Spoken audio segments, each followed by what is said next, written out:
and deeper learning through the exploration of words.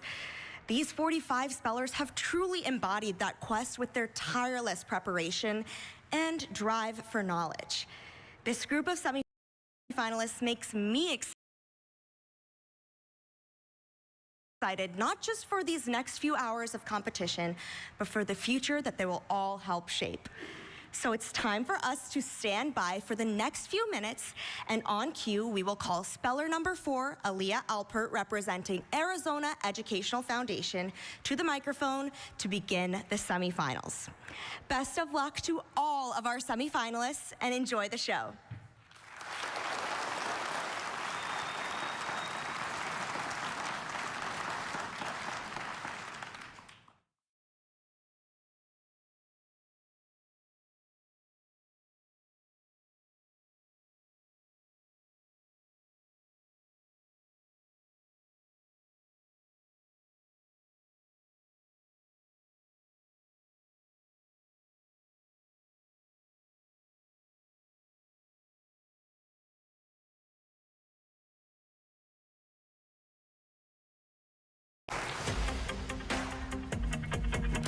Hello, everybody. Welcome to the 2024 Scripps National Spelling Bee Semifinals. I'm your host, Paul Leffler, and we're coming to you once again from our nation's capital. We started with 245 champion spellers representing every state, some other U.S. territories, and even a handful of other countries.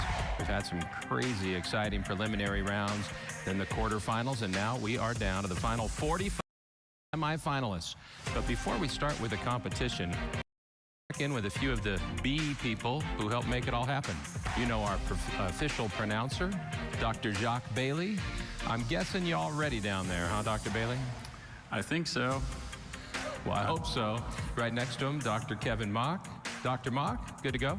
Oh yeah, we're ready. All right, who else? Let's see. It wouldn't be the bee without a fixture here at the Nationals, our head judge and longtime keeper of the bell. I don't see the bell. Mary Brooks. You got the bell, Mary? I didn't want to hear it. I just wanted to see it. Now we've all heard it. Go time for the spellers as the 2024 Scripps National Spelling Bee semifinals begin. So let's get it started. 45 spellers. This will be another round at the microphone right after this. Okay, here we go. I-O-N. It really is impressive. That is correct. That's what clutch players do. What a performance.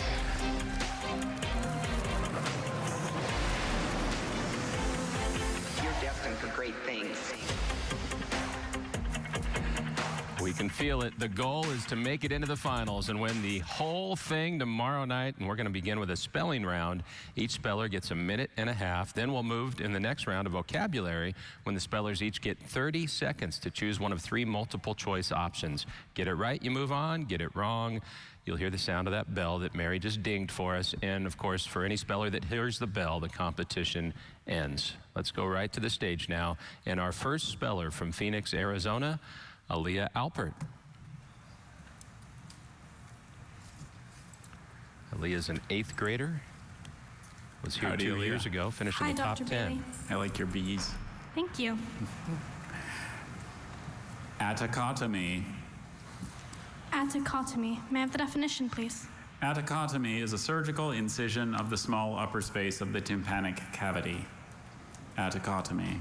Attocotomy. May I have the language of origin, please? It's from originally Greek parts. Attocotomy. Are there any alternate pronunciations? Just the one. Attocotomy.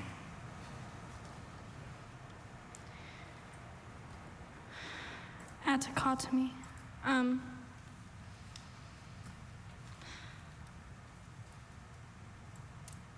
Does this contain the Greek root temne, meaning to cut? Yes. Attocotomy. Does this contain the Greek root attica, meaning a place in Greece? You're on the right track. Wait, really? A little surprised to hear that response. Attocotomy. A-T-T-I-C-O-T-O-M-Y.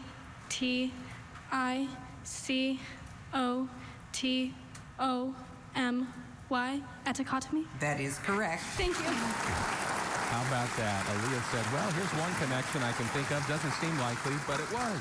Well done.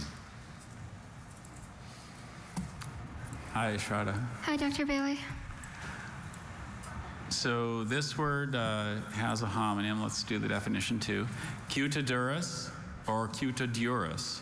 It's a thickened band of extremely vascular tissue that lies at the upper border of the wall of the hoof of the horse and related animals. Cutidurus.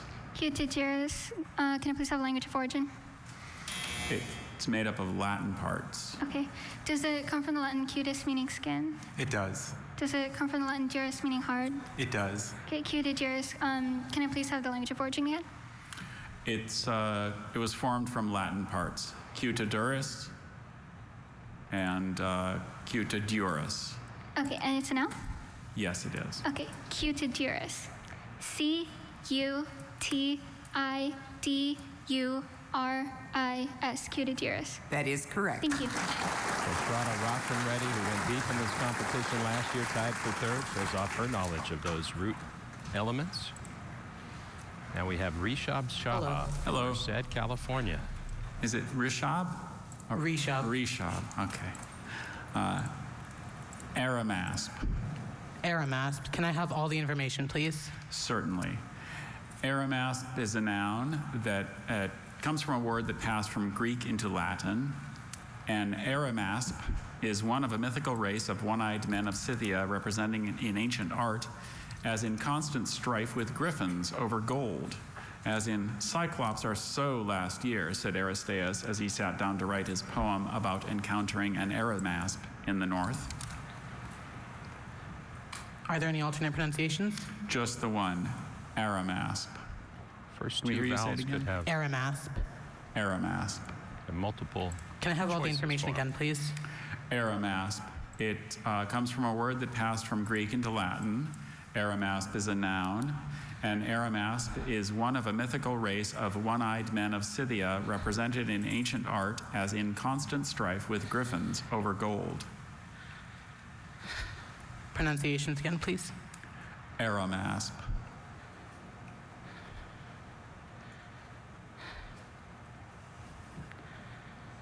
Can I have all the information one more time, please? Aramasp is from a word that passed from Greek into Latin. Aramasp is a noun. It means one of a mythical race of one-eyed men of Scythia, represented in ancient art as in constant strife with griffins over gold. A-R-I-M-A-S-P, Aramasp. That is correct. Thank you. How about Rishab, his first trip here, and he gets his first word right in the semifinals. Now, Avi Randawa, he's been here a few times. Hi, Avi. How are you? I'm doing pretty good. How are you? Pretty good. We ready to do this? Yeah. Okay. This word has a homonym or near homonym. The word is larid. This larid is a bird of a family that includes the gulls and terns and sometimes the jaegers. Okay. Origin, please. It's from a word formed in Latin from Greek parts. Any alternate pronunciations? I have just the one, larid. Okay. Does this come from Greek? Laris meaning maybe stork. I don't quite see that here. Okay. Okay. In part of speech, please. Noun, And can you repeat the word? larid, Larid. larid. Larid. That second syllable, the infamous schwa. Larid. L-A-R-I-D. Larid. That is correct. Thank you. No trouble for Avi. He was in the top 12 last year. 8th year in a row, one of his siblings, or him, were here.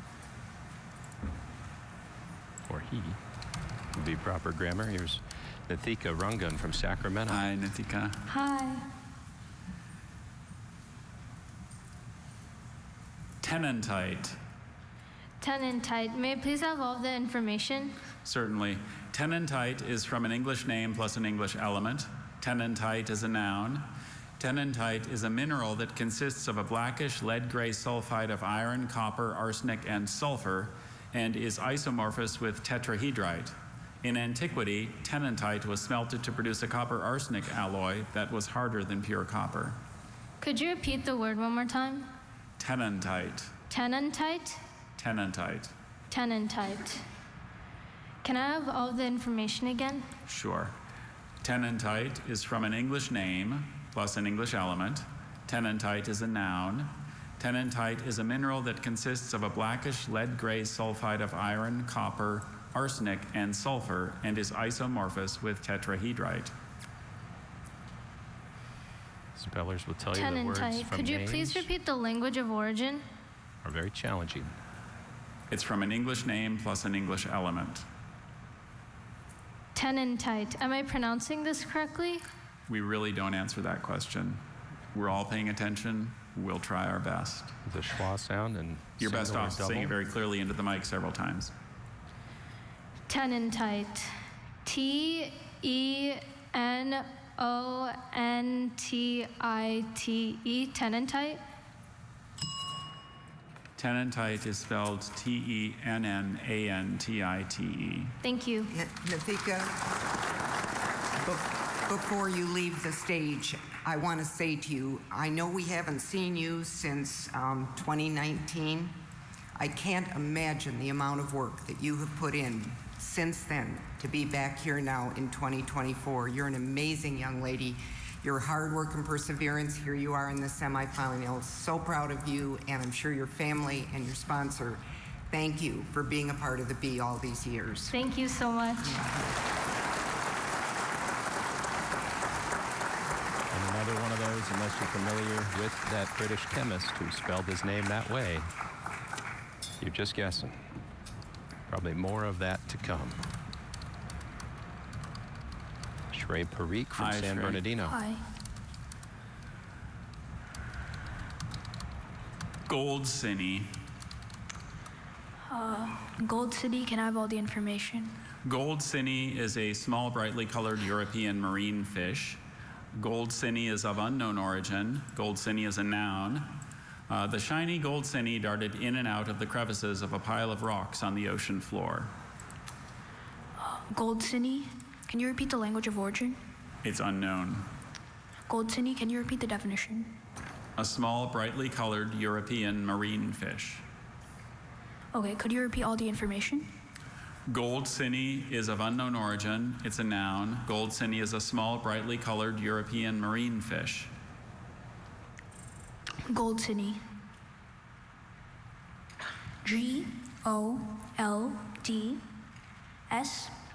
G-O-L-D-S-I-N-N-Y. Gold Cine. That is correct. Thank you.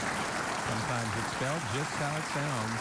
We've had a lot of fishy words today. If I'm these spellers, I'm studying more fish words if they make it to the finals.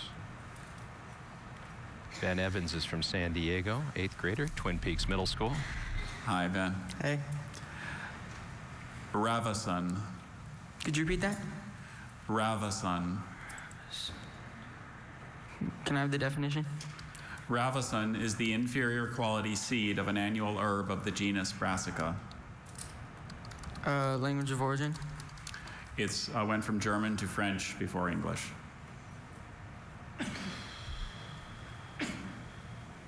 Could I get all the information again? Yes, Ravasun. It's from a word that went from German to French. Ravasun is a noun. Ravasun is the inferior quality seed of an annual herb of the genus Brassica. Ravasun can be pressed to yield an oil that is useful for cooking and industrial applications. Are there any other pronunciations? Just the one, Ravasun.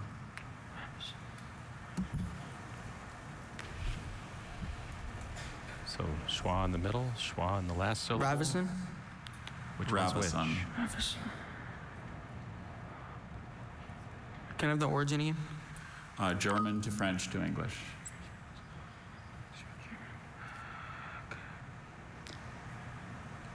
Ravison. R-A-V-A-S-E-N. Ravison. Ravison is spelled R-A-V-I-S-O-N. Thank you. Ben, I know this is your first time at the Scripps National Spelling Bee, and you're also aged out now at 8th grade. what an impression you have made on all of us to make it to the semifinals. It's just amazing. And maybe now you can take the time to get that trip to Greece or back to Disneyland. I'd push for that now that you don't have to do spelling anymore. Thank you. Good luck.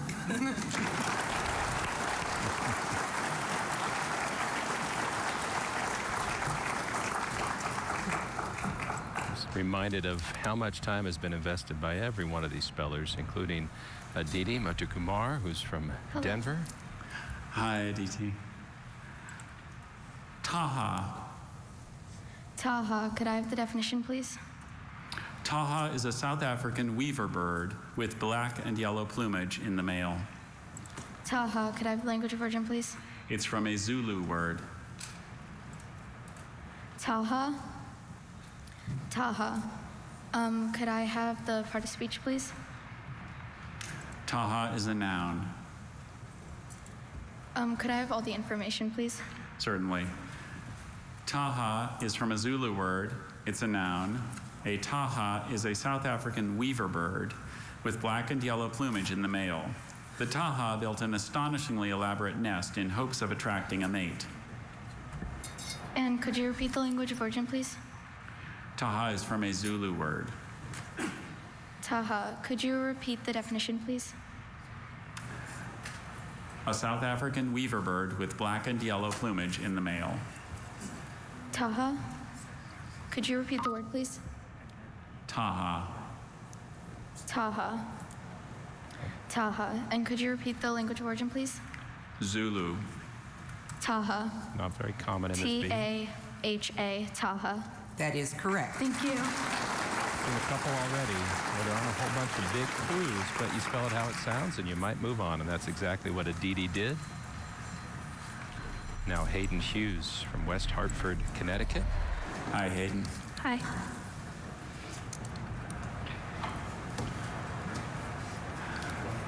Ari. All the information. The Ari is the basic monetary unit of Madagascar since 2003. It's formed in Malagasy from an Arabic word, which formed it from Latin-derived Spanish. Ari is a noun. Katya chose not to spend her last 100 Ari banknote, but kept it as a souvenir of her trip.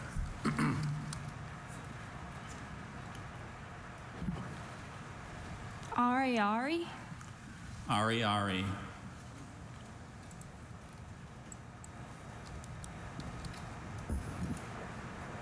Are there any alternate pronunciations? I have just Ari. Ari.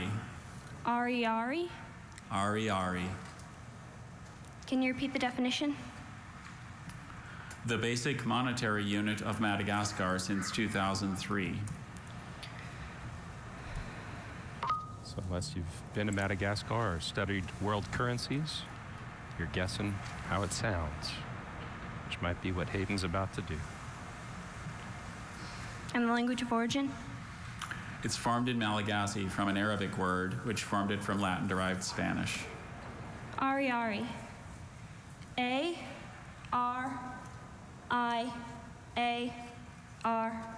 Ari. Ari is spelled A-R-I-A-R-Y. Hayden, you're another one of our, this is your first time, isn't it? But you're only a 7th grader. So we're going to say to you, if this is something you want to do again, we will very much look forward to having you back here next year. You're a semifinalist this year. Who knows what could happen? But if not, take those skills that you've got in music and in academics, math, and go out there and do good. Thank you. Those words of encouragement from head judge Mary Brooks have become a staple of recent competitions here in Washington. Up next, we have Claire Smith, 7th grader. Hello. DeLand, Florida. Hello, Claire. Ready? Yep. Amora. May I please have all the information? Amora is one of a group of rabbis who discussed the Mishnaic law in the law schools of Palestine and Mesopotamia, and whose discussions are recorded in the Palestinian and Babylonian Talmuds. The Amora kept Ben Kapara the Amora ben Kapara was known not only for his scholarship, but also for his fables and poetry. It passed into Hebrew from Aramaic, and it's a noun, Amora. Amora. No, you can't answer that. Are there any alternate pronunciations? I have just Amora. I would say it clearly into the mic to let us listen. Amora. May I please have the language of origin again? It's a word that passed into Hebrew from Aramaic. So Aramaic to Hebrew to English. Amora. A-M-O-R-A, Amora. That is correct. Leaving little doubt as to whether she was certain of that or not. I think that's 3 words now where the spellers have just said, you know, this is how it sounds. I'm going to put it out there, take my chances, benefiting from that decision. Hi, Val. Pacnolite. Pacnolite. May I have all the information besides the sentence, please? Pacnolite was formed in German from Greek elements. Pacnolite is a noun.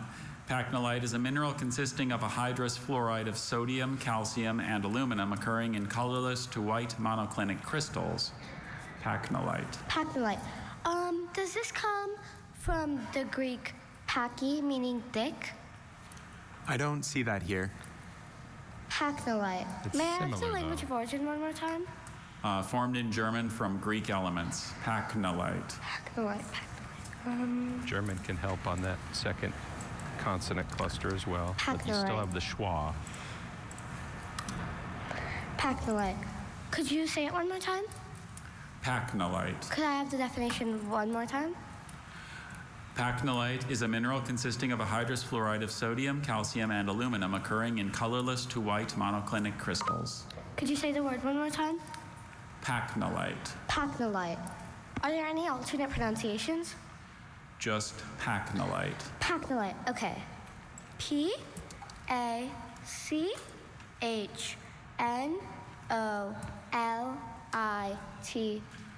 Pacnolite. That is correct. Thank you so much. So Val Safety Ryer is on to the next round. We're just getting started. And in that round, we saw some of those spellers advance, and then we heard the ding for the others and those encouraging words from Mary Brooks. Here are some of those who are moving on to the next round. We'll see Aaliyah and Shraddha and Rishab have their vocabulary turns next.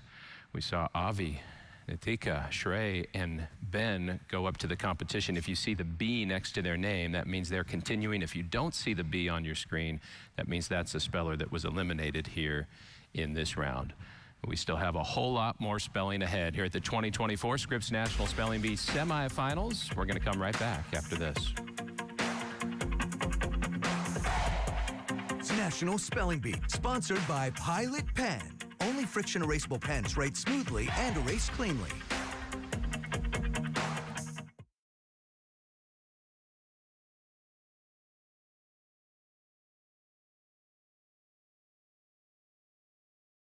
To the stage, and our next speller from St. Petersburg, Florida, one of the spellers sponsored by the Tampa Bay Rays Baseball Foundation and the Rowdies Soccer Fund. This is Bruhat Soma. Hi, Bruhat. Hello.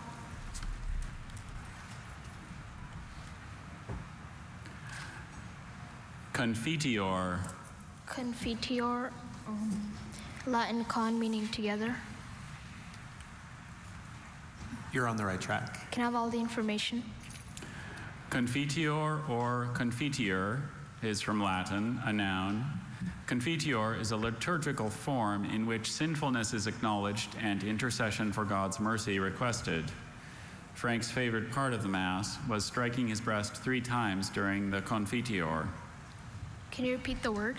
Confiteor, confiteor. Confiteor, can I have the definition again? A liturgical form in which sinfulness is acknowledged and intercession for God's mercy requested. Confiteor, C-O-N-F-I-T-E-O-R,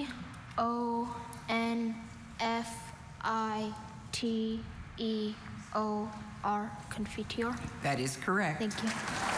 We bring a member of the clergy to the set, Dr. Sietzema, and we get a liturgical word. Coincidence? I don't know. He handled that Latin like a champ, though. He knew that Latin word, which means to confess, as Dr. Bailey told us. Now we have Sarv Daravne, For Bailey. Hello, Sarv. fourth grader. Stalis. May I please have all the information? Stalis is from a Greek word. Stalis is a noun. Stalis is a central mass of cells in the root cap of some plants that is evident because its cells are arranged in a distinctly regular radial fashion. One function of the stalis is to orient the plant with respect to gravity. Are there any alternate pronunciations? Just stalis. Oh. Stalis.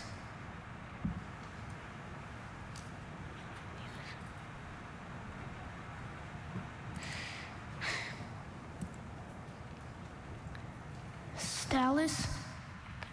S-T-A-L-L-I-C-E, Stalis. Stalis is spelled S-T-A-L-A-C-E. Thank you. That was a tough one, Paul. Lots of ways to make that second syllable spell. I think I speak on behalf of everyone in this room.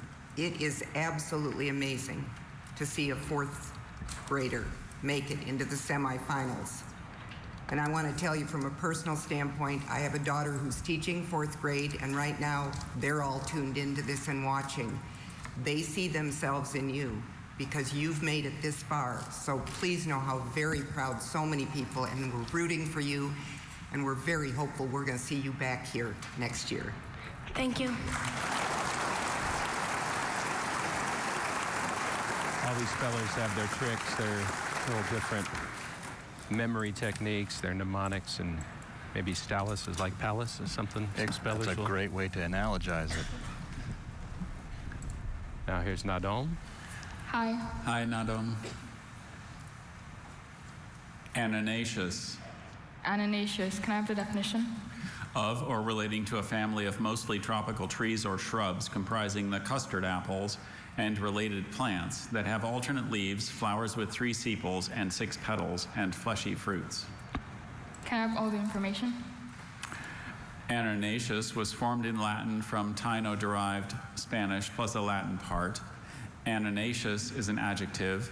Ananaceous means of or relating to a family of mostly tropical trees or shrubs comprising the custard apples and related plants that have alternate leaves, flowers with 3 sepals and 6 petals, and fleshy fruits.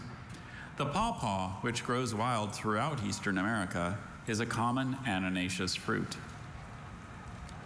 Can you repeat the origin? Formed in Latin from Taino-derived Spanish plus a Latin part. Does this come from the Latin and meaning not? I don't see that here. Can you repeat the definition? Of or relating to a family of mostly tropical trees or shrubs comprising the custard apples and related plants that have alternate leaves, flowers with 3 sepals and 6 petals, and fleshy fruits. Ananaceous. A-N-A-N-A-C-E-O-U-S. Ananaceous. Ananaceous is spelled A-N-N-O-N-A-C-E-O-U-S. Madame.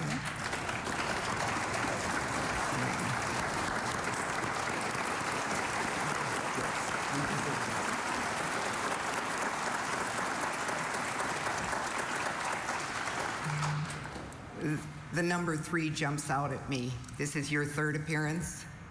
There were 3 of you from Ghana up here earlier today. You're all such amazing spellers. You're in the 7th grade. Chance we might see you back again next year? Maybe. Maybe. I know you have lots of other talents. One of them is you like to take pictures, but I have a feeling there are going to be a lot of people taking your picture in the future. Congratulations. Thank you. And from a word perspective, Dr. Seat, some of that word looks like it has the root for year in it, but it actually doesn't. No, that came from Taino, that root, and there's not going to be much help there, right?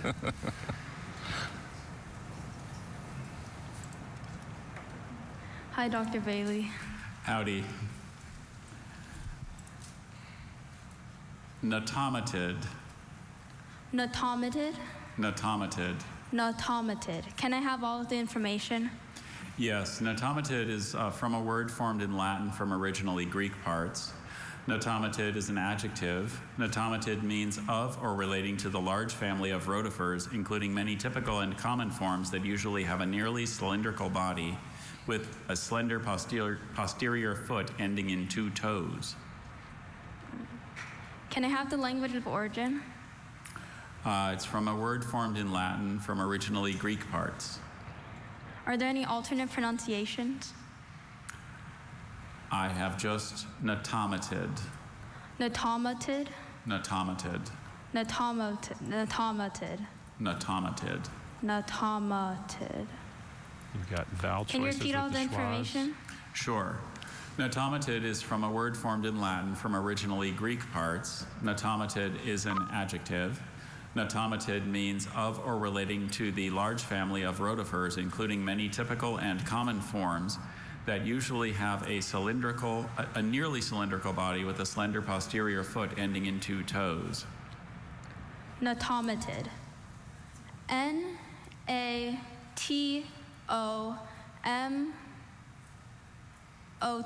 Natomatid. Natomatid is spelled N-O-T-O-M-M-A-T-I-D. Thank you. Alina, you're another one of our, this is your first time. It's amazing to all of us that here you are standing at the semifinals. You have done such an incredible job, and you two are only in the 7th grade, so we know we may see you back here. But I do know, if I read it right, you have kind of a future goal of wanting to go to Harvard and maybe going into some field of law. What you take from this experience will be invaluable if that is the direction that you head in. Good luck to you in all your future endeavors. Okay, thank you. And we're just glad she got to be here this year. Last year we were supposed to have a speller from Guam, but a tragic typhoon prevented that. I remember that well. Now from Topeka, Kansas, Carrie Chizira.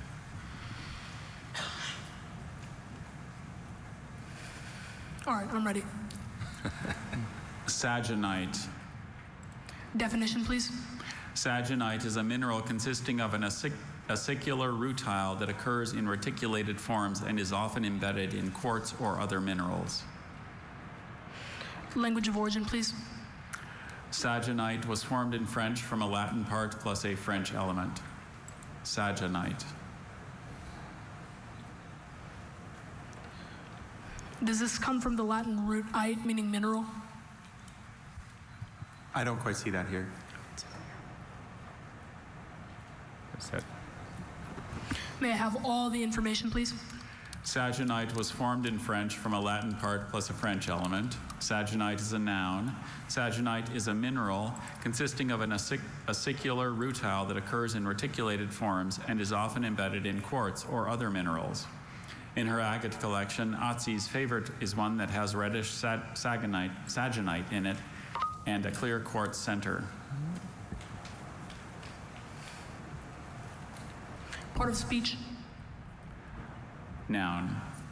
Language of origin, please.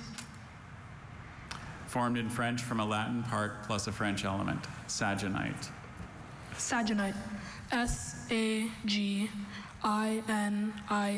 Saginite. Saginite is spelled S-A-G-E-N-I-T-E. Harry, I know this was a one and done. You're here for the first time and you're 8th grade. But when I look at the other things that you have in your life, you're going back to continue playing the violin in the Wichita Youth Chamber Orchestra. You've got aspirations for your running to become an elite mile runner. There's going to be nothing but a bright future ahead of you. Spelling is behind, but it'll never be out of your life. Good luck to everything you do. Carrie had to survive a 6-hour 84 speller regional with the Kansas Press Association to make it here to Washington, and a very strong showing on this stage. Here's Zachary Rara from Louisville.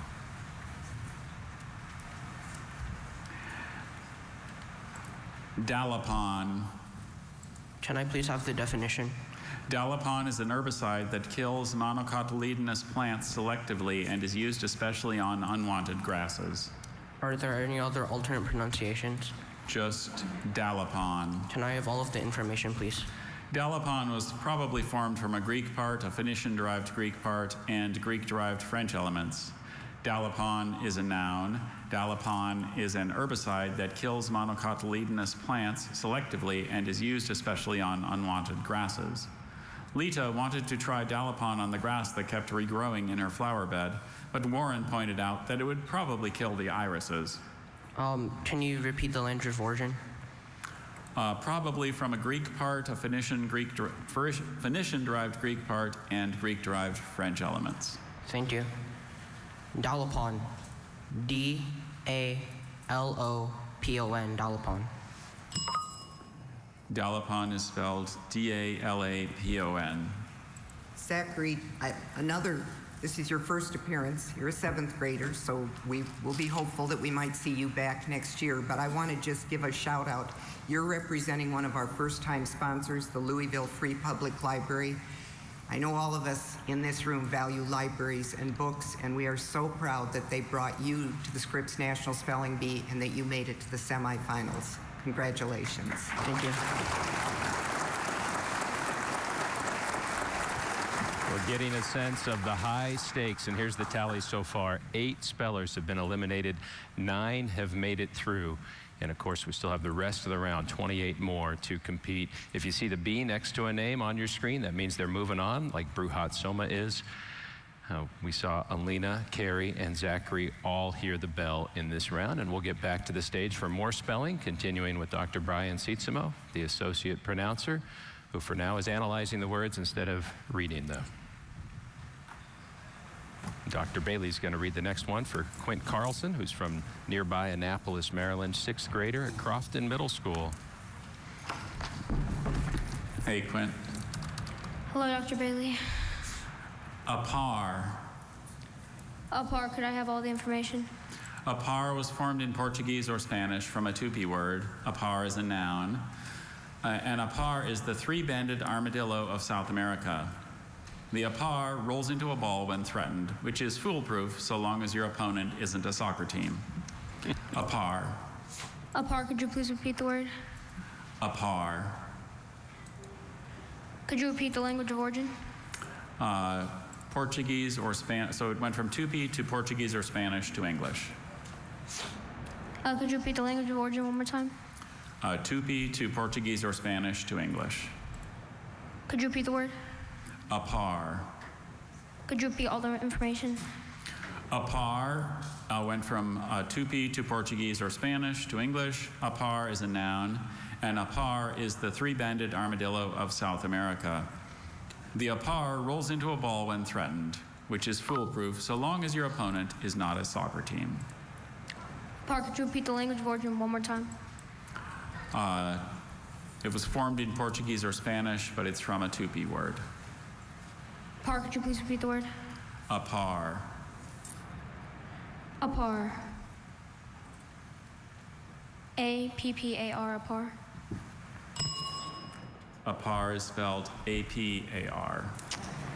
Got it. Quint, I know you didn't have to travel very far to get here, but this is your first appearance. You are one of our younger semifinalists, a 6th grader. I know you have traveled far. You've gone to all kinds of states. You hope to get to all the national parks, and I hope you get to do that, but we also hope you'll travel the very short distance back here again next year. Good luck. Thank you.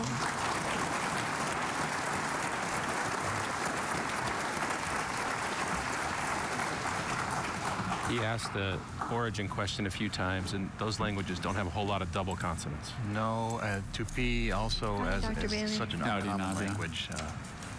Not a lot of help there. Not a lot of help. Querfluta. Querfluta. Could you repeat the word? Querfluta. Could you, could I have all the information? Querfluta or Querflirta. It's from German, which formed it from originally German and probably Latin parts. Querfluta is a noun. It's an organ flue stop of 4-foot pitch or 8-foot pitch, resembling the flute in tone. Marcella made brilliant use of the organ's flue stops, and especially the Querfluta, in her recital of Dakin's Noels. Does this come from the German Flöte, meaning flute? You're on the right track. Could you repeat the word? Querflöte. Could I have the origin again? It's from German, which formed it from originally German and probably Latin parts. Can I have the definition again? An organ flue stop of 4-foot pitch or 8-foot pitch, resembling the flute in tone. Could you repeat the word? Querflöte or Querflöte. Querflöte or Querflöte. Querflöte.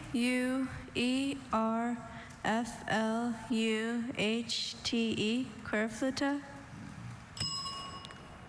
Querflöte is spelled Querflote. Now, you impressed us last year when you were here, and you are even more impressive this year, making it to the semifinals. Again, a 7th grader, so we're hopeful you might want to continue in this program. But we also know you have lots of other interests too, and whatever you choose to do, you're going to be successful. Congratulations. Thank you. Been a tough round. We've seen 9 correct responses, 10 times this bell has rung. This next competitor, Ari Kedker, made it all the way to the top 5 last year in his first trip here. Hi, Ariane. 8th grader from Waterford, Michigan. Diallyl. This means containing 2 groups with the unsaturated monovalent radicals. Does it contain the... Wait, could you give me the language of origin? Formed from an originally Greek part, a part formed in German from a Latin word, and a German part. Does it come from the German "ill," meaning radical? I don't quite see that root here. Does it come from the Greek "di," meaning two? Yes. Does it come from Greek "allos," meaning other? I don't see that here. Could you give me all the information again? Diallyl, formed from an originally Greek part, a part formed in German from a Latin word, and a German part. Diallyl is an adjective. It means containing 2 groups with the unsaturated monovalent radicals. Diallyl sulfide, a compound present in garlic, reduces cell proliferation in certain tumor cells. Diallyl. Diallyl? Does it contain the Greek root "ill," meaning radical? I don't quite see that here. Okay. Could you give me the definition again? Containing 2 groups with the unsaturated monovalent radicals. Diallyl. D-I-A-L-L-Y-L. Diallyl? That is correct. Thank you. Rather impressive job. If you had to say that word 10 times, wouldn't be easy. Oh, that's a hard word with all those L's in it. But a great educated guess. So Arian advances and ends a string of bells. 10 up, 10 down this round. Here's William. Vargueño. Can I have all the information?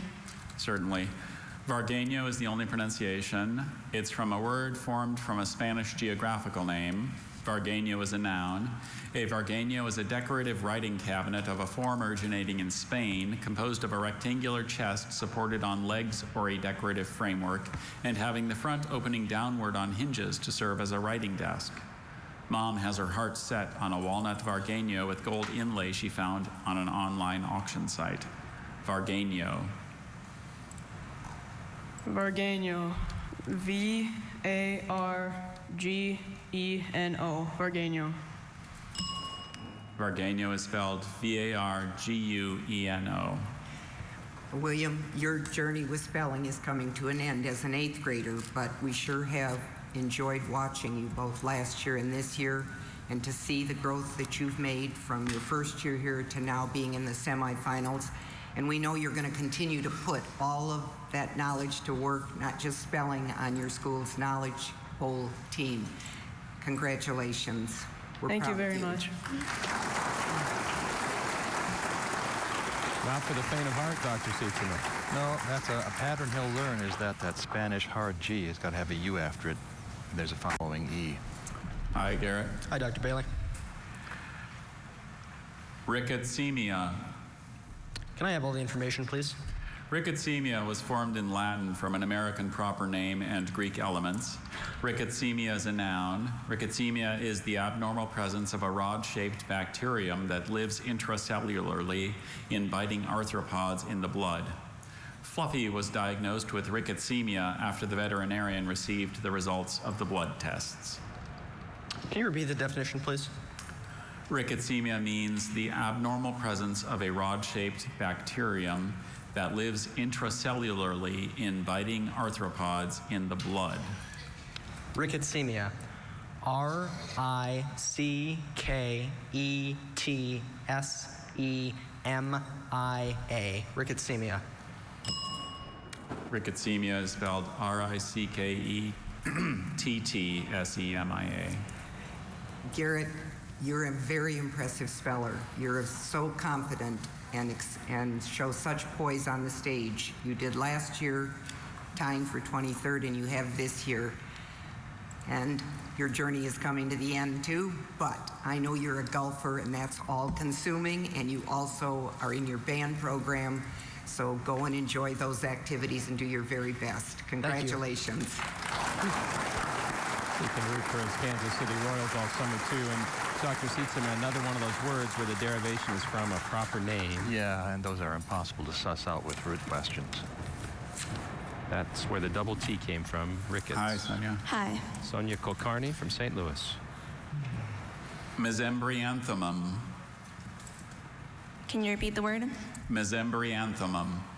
Mesembryanthemum. Can you repeat it again? Mesembryanthemum. Can I have the definition, please? Any plant of a genus of chiefly southern African herbs or subshrubs having fleshy leaves and flowers with capsular fruits and the sepals in the outer set of floral leaves joined together. Mesembryanthemum. Can you repeat the word? Mesembryanthemum. Can I have the language of origin, please? Formed in Latin from originally Greek parts. Does it come from the Greek mes, meaning middle? Yes. That's a big hint. Sorry, could you say the root again? Good. Does it come from the Greek mes, meaning middle? Yes. So that tells Does her it the come first from the vowel. Greek anthos, meaning flower? Yes. Beautiful. Can I have all of the information, please, except for the sentence? Mesembryanthemum was formed in Latin from originally Greek parts. Mesembryanthemum is a noun. Mesembryanthemum means any plant of a genus of chiefly southern African herbs or subshrubs having fleshy leaves and flowers with capsular fruits and the sepals in the outer set of floral leaves joined together. Mesembryanthemum. M-E-S-E-M-B-R-Y-A-N-T-H-E-M-U-M. Mesembryanthemum. That is correct. Thank you.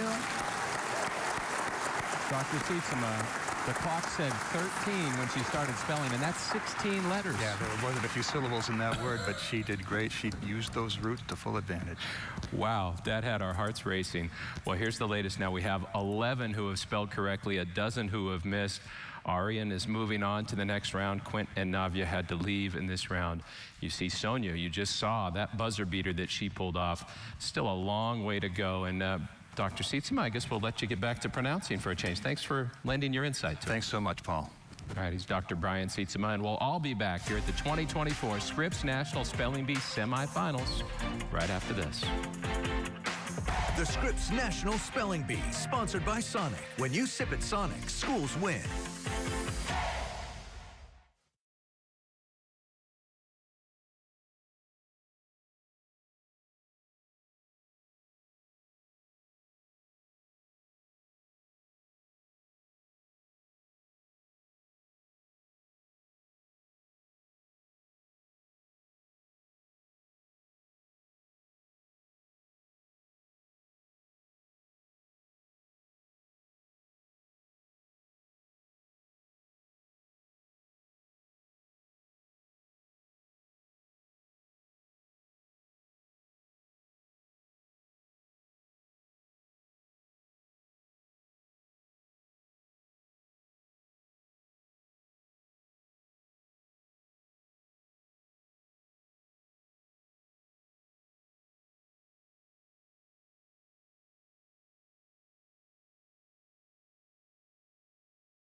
I think my hardest word, Drovica, that's a weird word. Parmentier is a hard one because it's French and the vowels are pronounced like an O, but it's actually an E letter. Eleemosynary, maybe. It's got a bunch of like letters that I wouldn't piece together normally. Makati bands has G's after every D, I believe, and I find that hard to remember. Sravaka. Parmentier, but it's pronounced Parmentier. Eleemosynary.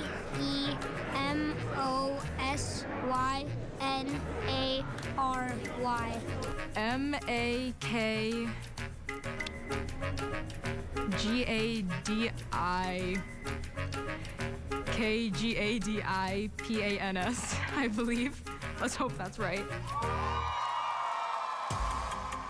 The hardest words may be just ahead for our spellers.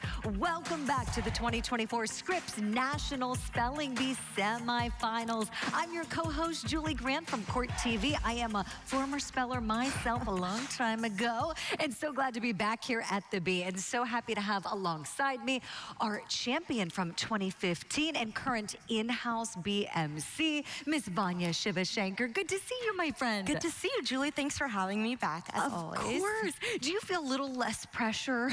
Oh, absolutely. Sitting on the other side of the competition is definitely less pressure. Still nerve-wracking. I feel what the kids are going through. Right, Vanya. If you had to give someone some advice right now, this moment in the semifinals, what would it be? It may seem simple, but truly just have fun, you know? Focus on your word, your time at the mic, and really be in the moment, and that'll make the entire experience so much better. That is excellent advice. We need a little more fun. Vanya, thank you so much. You're going to stay with us. We're going to do some analysis. Let's head back to the stage. Again, this is the semifinals. Hello, Sarah. Hi, Dr. Bailey. Barbotage. Barbotage, may I have all the information, please? Sure. It's formed in French from parts ultimately of Celtic and Greek origin. Barbotage is a noun. Barbotage means the repeated injection and removal of fluid from a part of the body. It's used in medicine. Barbotage is used to treat calcific tendinitis by breaking up calcium deposits that may be interfering with mobility. Are there any alternate pronunciations? I have just the one, barbotage. Barbotage. Can you please repeat all the information? Barbotage was formed in French from parts ultimately of Celtic and Greek origin.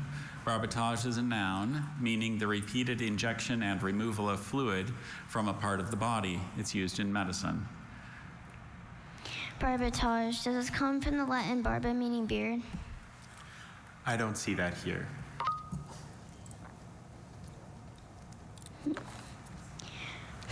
Barbotage.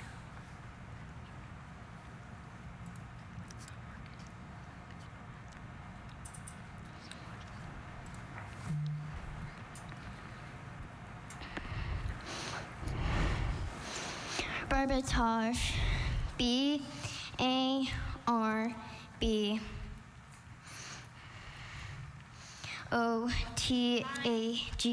barbotage. That is correct. Thank you.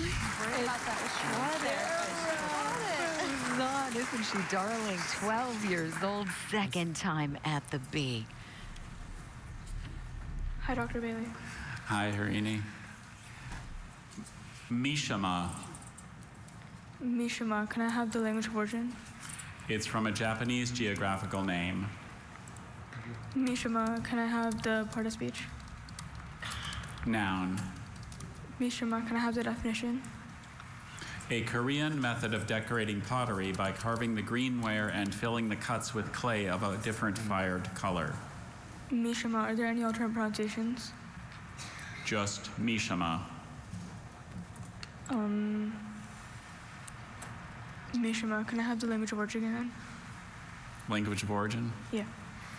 It's from a Japanese geographical name, Mishima.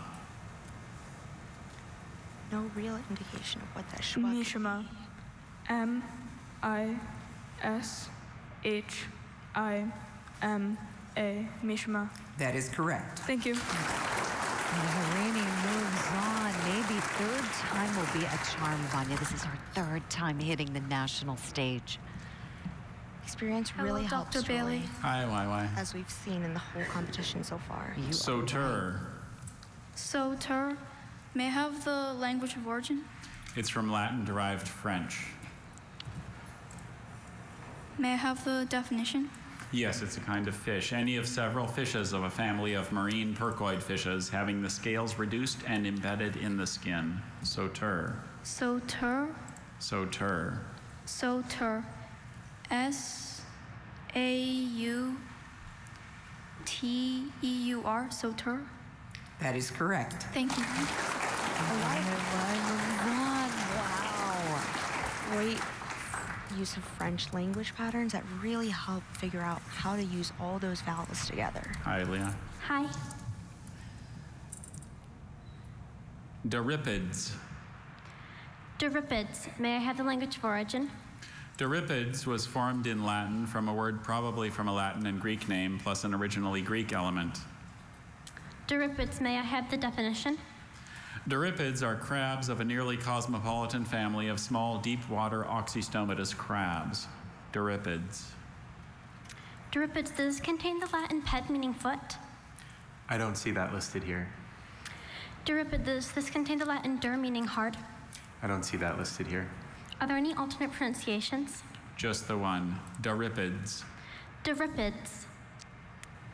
Trying to figure out the first syllable there. Roots may not be as... May I have the language of origin again? It's formed in Latin from a word probably from a Latin and Greek name plus an originally Greek element.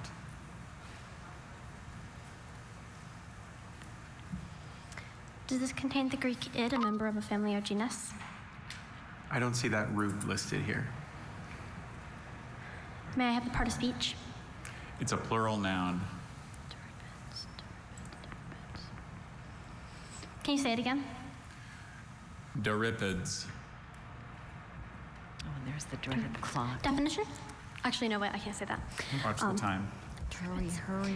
D-U-R-I-P-I-D-S, Doripids. I'm sorry, Doripids is D-O-R-I-P-P-I-D-S. Thank you. Leah, your smile is what everyone notices about you first. You are so impressive. Your first time here, you're a 7th grader, but I want you to take some time to start working on that second novel and use your love of words to keep pursuing that writing, and also hopefully we're going to see you back next year. Congratulations. Thank you. Oh, look at that beautiful smile. So happy to be on stage, and that's really how it should be. You know, that she gave it her all, tried with those root words, but I'm sure we'll be seeing her back.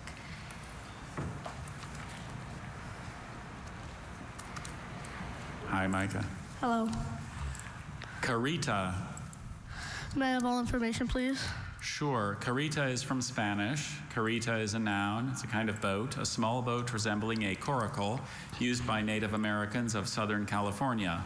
The carita is often made watertight with bitumen. Carita. Carita, can you use it in a sentence again? The carita is often made watertight with bitumen. Carita, can I have the definition? A small boat resembling a coracle used by Native Americans of Southern California. Carita. C-H-A-R-I-T-A. Carita. Carita is spelled C-O-R-I-T-A. Micah, how hard have you worked? You're only in the 6th grade, and this is the 3rd time we've seen you on this stage. You are amazing, the amount of study that you have put into this. I'm certainly hoping that you're going to continue, but I know you've got other aspirations and hobbies, so give yourself some time to go enjoy those, and then we'll look forward to seeing you back again. Great job. That's right. Micah's a 3-sport athlete, an avid reader. His favorite thing to do is not spelling. It's playing soccer. He is the goalkeeper. That's awesome. Good luck, Hi, Micah. Dr. Bailey. Howdy, Aishwarya.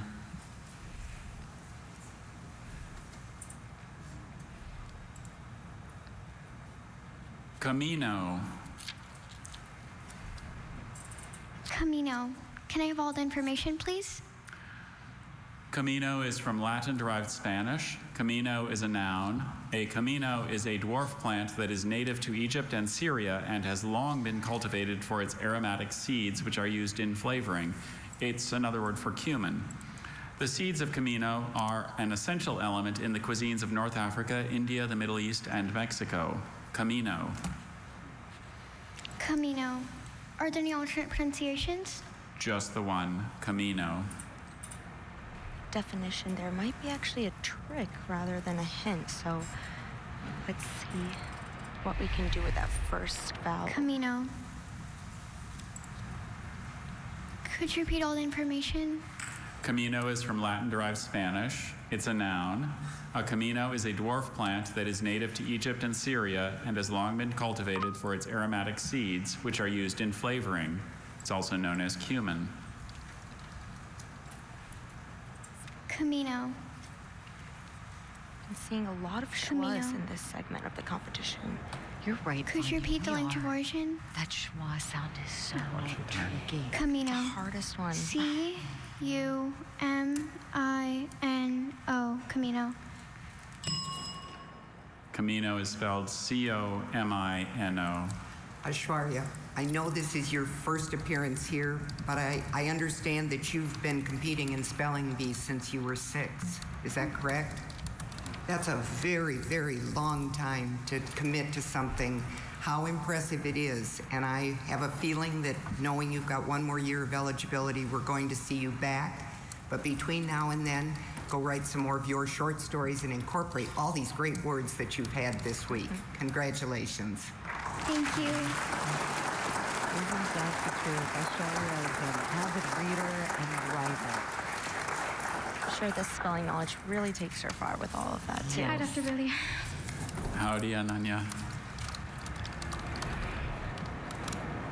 Connorine or Connorin. Connorine, can I have the definition?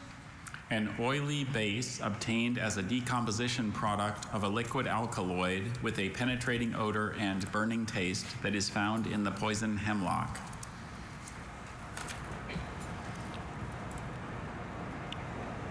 Bit of an obscure Connorine, are there any alternate pronunciations? I have 2. I have Connorine and Connorin. Perhaps that'll help her with the ending, but we still need to figure out the middle word there, the middle letter. Connorine, does this come from the Latin conium, meaning hemlock?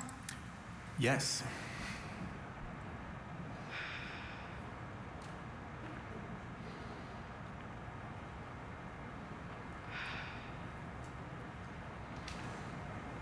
You can see the wheels are turning.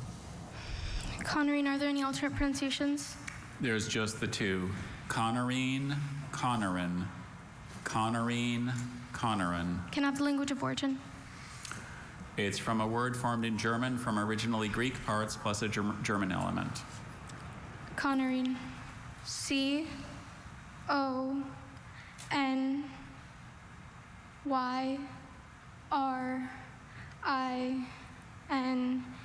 Connorine. That is correct. Just in the nick of time. And such a tricky one, but she proved herself worthy to be on that stage. Wonderful job, Ananya. Yes, you're right, Vanya. And this is her 3rd time in the big game. Maybe 3rd time Hello, will be Dr. a Ridley. charm for Ananya. Gener. Gener. Gener, may I have the definition? In Roman and civil law, it means son-in-law. Gener. Gener, may I have the language of origin? Latin. Gener, may I have the part of speech? Noun. Gener, are there any alternate pronunciations? Just the one. Gener. Can you repeat the word? Gener. Problem. A lot of Latin and Greek today, Julie. Can you repeat the word one more time? Trend. You're right. I'm sorry. Gener. And a lot of Gener. repeat Gener. competitors. Avina was in this beat twice as well in 2022. Can you repeat it just one more time? Gener. Gener. G-E-N-E-R-E. Gener. Gener is spelled Gener. Avina, this is your third appearance, and I know you've got another year. I imagine we're going to see you here for your fourth time. You're an amazing speller. I wish we had time for you to tell us about this hobby of yours, being able to snuff candles with a sword, because I think anyone who can do that and do what you're doing on the stage, wow, congratulations. Thank you. Like you said, Julie, he's been here before. I'm sure we'll see him back again. He still has an 8th grade that he can be back in the competition. He'll be back for a 4th time. A Korean martial art of Howdy, Dr. Bailey. is what he studies. Howdy again, Rabina. Taekwondo. Ready to do this? Here's Rabina. Let's do this. Okay. She's got the right attitude. Einesight, or inesight, or einesight. May I have all the information and accept the sentence, please? Yes.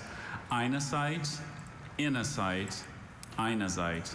Formed in German from a Greek word and a German element. Einesight is a noun. Einesight is a mineral consisting of a pale red hydrous manganese calcium silicate. Einesite. I-N-E-S-I-T-E. Einesite. That is correct. Very well done, Rabina. I was gonna say the middle was tricky, but she was in and out of there like a pro. Hello, everybody. Hi, Lul. Kamacite. Kamacite. Can I have all the information, please? Kamacite is from a word formed in German from a Greek part plus a German element. Kamacite is a noun, meaning a mineral consisting of a nickel-iron alloy that forms with teenite, the mass of most meteoric iron. Kamacite. Does it come from Greek kama, meaning like hole? Meaning what? Hole. Okay, so one more time. I don't quite see that here. Could you repeat that word, please? One more time, please. Kamacite. Kamacite. C-H-A-M-A-S-I-T-E. Kamacite. Kamacite is spelled K-A-M-A-C-I-T-E. Lul, what an impressive speller you are as well. Your poise and your confidence and being able to present yourself on stage as you do, to make it to the semifinals for your first appearance, even though I know you're in the 8th grade, I don't think this is the end of anything for you, and I hope you get to accomplish all the goals that you set for yourself in the future. Congratulations. Thank you. Beautiful job by Lul there, representing Philadelphia well. Let's get a look at the numbers, shall we, Vanya? Absolutely. So doing the count here, we know that 16 very talented spellers have made it through the semifinals. We have 17 spellers who have not made it through, but they really deserve a big round of applause for the tremendous efforts that they've put through and the major accomplishment of getting to the semifinals of the Scripps National Spelling Bee.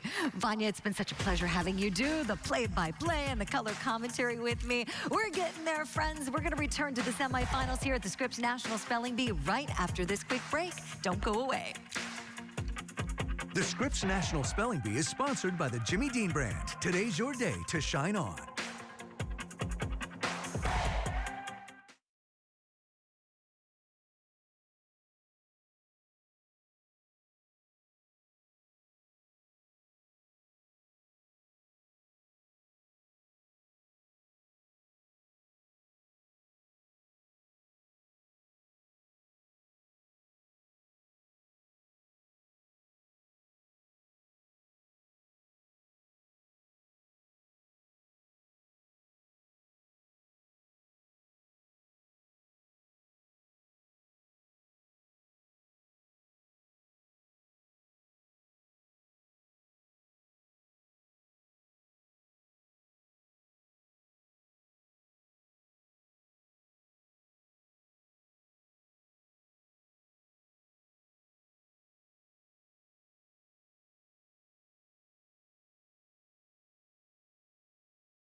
The Scripps National Spelling Bee and the Sonic Foundation say thank you, teachers. My favorite teacher is Mrs. Jamelis Wood because she makes me feel like really confident. Hi, Mrs. Scott. You're my favorite teacher. She helped me lay the foundation for my spelling bee journey, and I could never thank her enough for it. My favorite teachers, wait, I can't choose. They're all so great. When you sip at Sonic, schools win. Welcome back to the 2024 Scripps National Spelling Bee. We started our semifinal round with 45 spellers. So far, 16 have spelled correctly to move on to the next round. 17 have had to leave the action. Joining me at the desk now, someone that you may be familiar with if you've ever seen the award-winning documentary Spellbound.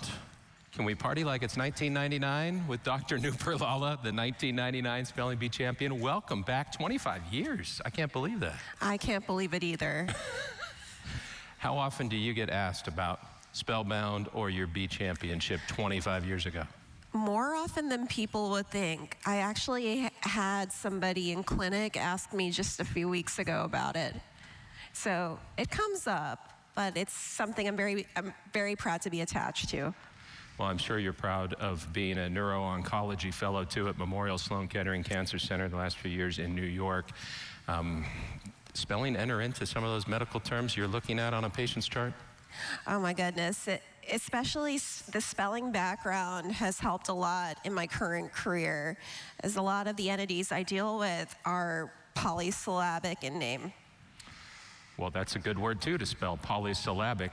Let's take a look at one of our hopefuls for this year who wants to be like Dr. Nooper Lala and hoist the trophy. I'm feeling great. It's been an amazing bee week. They say, like, bee week, best week. It is, in fact, the best week of my life so far. I like watching football with my dad. My dad's awesome. I love my dad. My dad, I view him as a great role model. He prepared me perfectly for the bee, and I probably wouldn't be in the semifinals without his support. I'm just very happy that I've got such a good dad. My dad played college football. I don't think I'm up for the task, but one task I sure am up for is spelling. Every speller has a story, and we're going back to the stage now to continue this round. Again, we started with 45, a dozen left to go, starting with Connor. Howdy, Connor. How's everybody doing? Pretty well. Ready to go? I'm surprised that I'm standing right here right now in round 6. That's cool. That's cool. All right, I'm ready for my word. Okay, you're doing great. Odler. Odler, can I please have all information? Odler is from a Norse word. Odler is a noun, and Odler is an individual or family belonging to Teutonic and especially Scandinavian peoples in the pre-medieval or medieval period and owning a form of estate in which absolute possession and control were vested in the holder. The Odler was free of obligation to any overlord and indeed was said to hold his land by the grace of God. Can you repeat the origin? Odler is from a Norse word. Could this possibly contain English meaning one who? I don't see that root listed here. All right, fair enough. Can you repeat the pronunciation? Odler. Again, can you repeat the definition? An individual or family belonging to Teutonic and especially Scandinavian peoples in the pre-medieval or medieval period and owning a form of estate in which absolute possession and control were vested in the holder. All right, I think I'm just going to go for it. Odler. O-D-E-L-E-R, Odler. Yeah. I'm sorry, Okay. Odler is You're good. O-D-A-L-L-E-R. Okay. Understood. Don't you rush off, though, Connor. Yeah. You're only in the 6th grade. This is your first appearance. Your personality has captured the hearts of everybody in this room. I think I was most impressed when I heard that one of your achievements is your willingness to help people in need. You are an amazing young man. I haven't had the good fortune of meeting this hero, your role model, your dad. Is he here?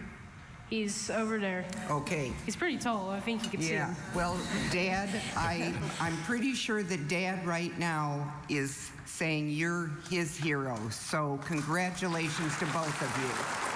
Thank you. That's so sweet. And we hope to see them both back here next year. Dr. Nooper Lala, 99 champ. After Hello the again, speller, Dr. I'd love Bailey. to hear what it Hello feels again, like to Logan. be here watching this again. Okay, let's do this. Bardo. Would you please repeat that? Bardo. Bardo. Would you please give me the definition?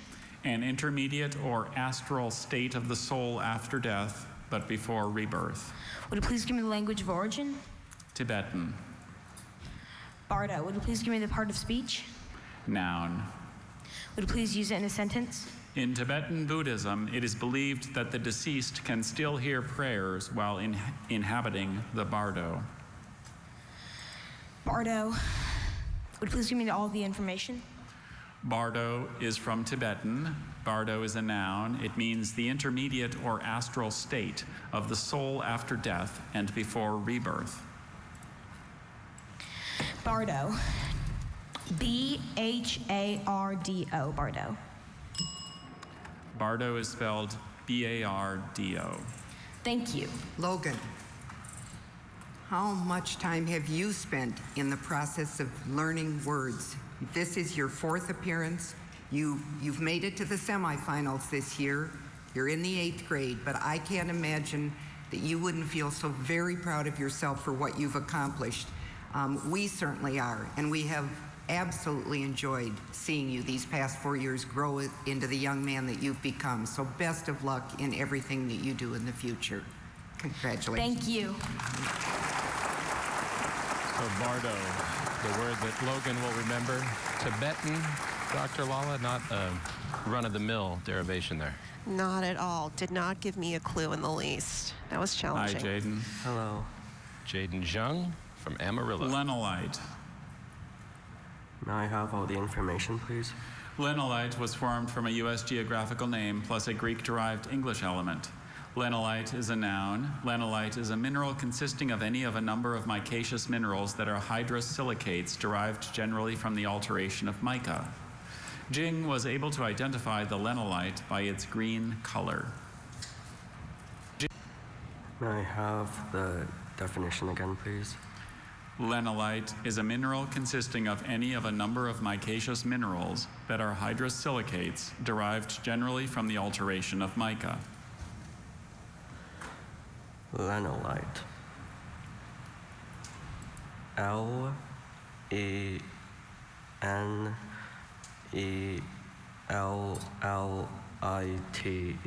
Lenolite. Lenolite is spelled L-E-N-N-I-L-I-T-E.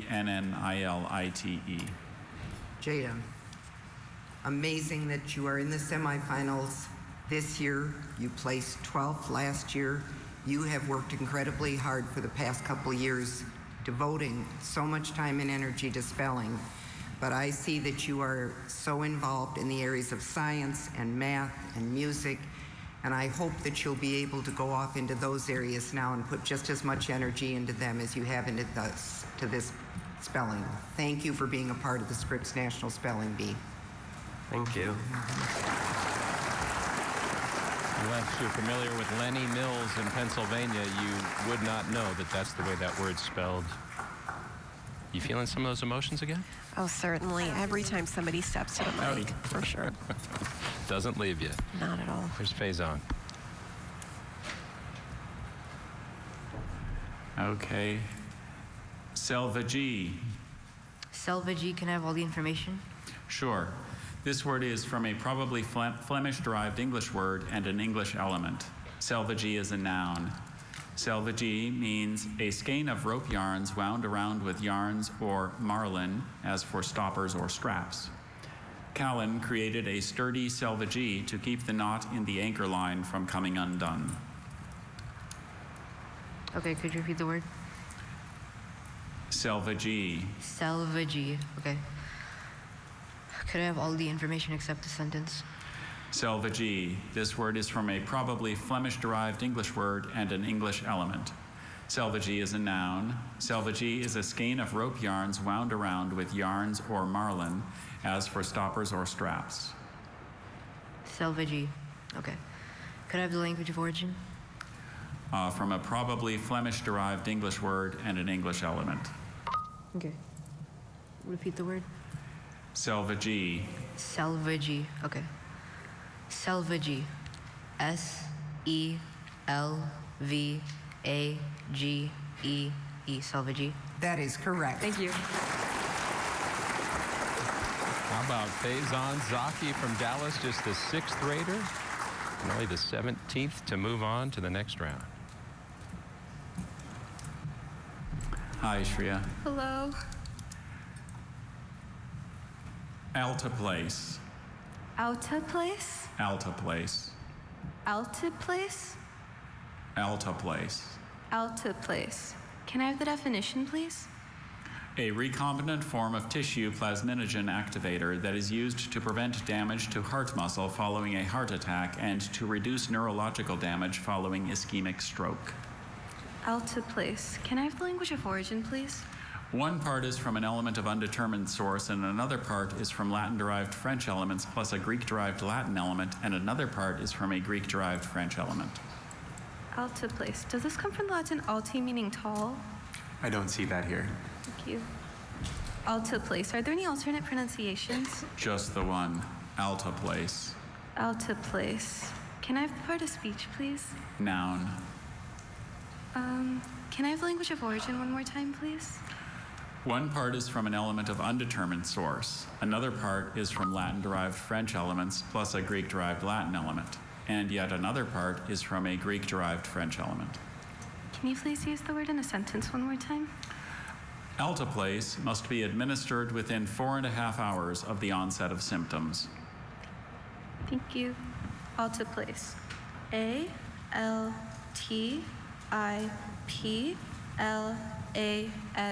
Alteplase.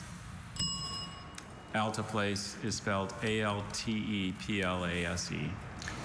Shreya, every time that you have come to the microphone, both last year and this year, the questions that you ask, the processing that you do, the way in which you comport yourself on this stage is just obvious to everybody.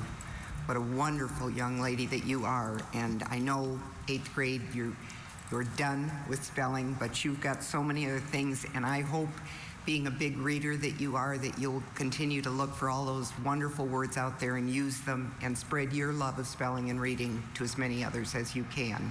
Congratulations. Thank you. So Alteplase, the one that takes out Shreya. Now here's Kirsten Santos. Hello, Dr. Bailey. Hi, Kirsten. Okay, here we go. Seha. Seha. What is the definition? A jutting edge along the top of a mesa or upland plain. It's used in the Southwest. Seha. Can I please have all the information? Seha, or sea, is from Latin-derived Spanish. Seha is a noun. Seha is a jutting edge along the top of a mesa or upland plain, and it's used in the Southwest. Seha. Can you please repeat the word one more time? Seha or sea. Seha. Some words stick to their Seha. Spanish roots, some don't. C-E-J-A.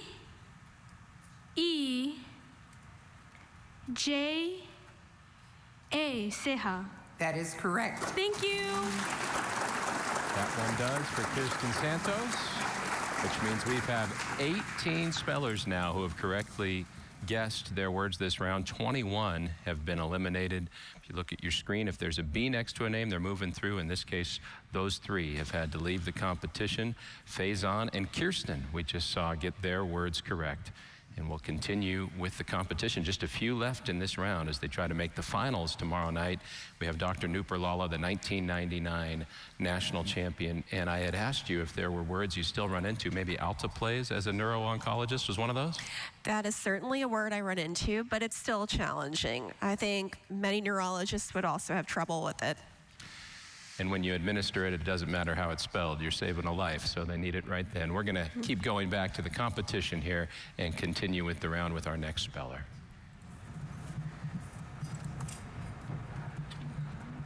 So Veer's had a memorable day. Veer. From Houston. Oncidium. May I have the definition, please? Oncidium is any plant of a genus of showy tropical American epiphytic or terrestrial orchids with the column short and winged and the labellum usually at right angles to it. Can you repeat the word? Oncidium. Language of origin, please. It was formed in Latin from Greek elements. Can you use it in a sentence, please? Perhaps the best known Oncidium is the yellow dancing lady orchid. Are there any alternate pronunciations? I see just one. Oncidium. Can you repeat the word? Oncidium. Oncidium. Oncidium. Oncidium. O-N-C-I-D-I-U-M.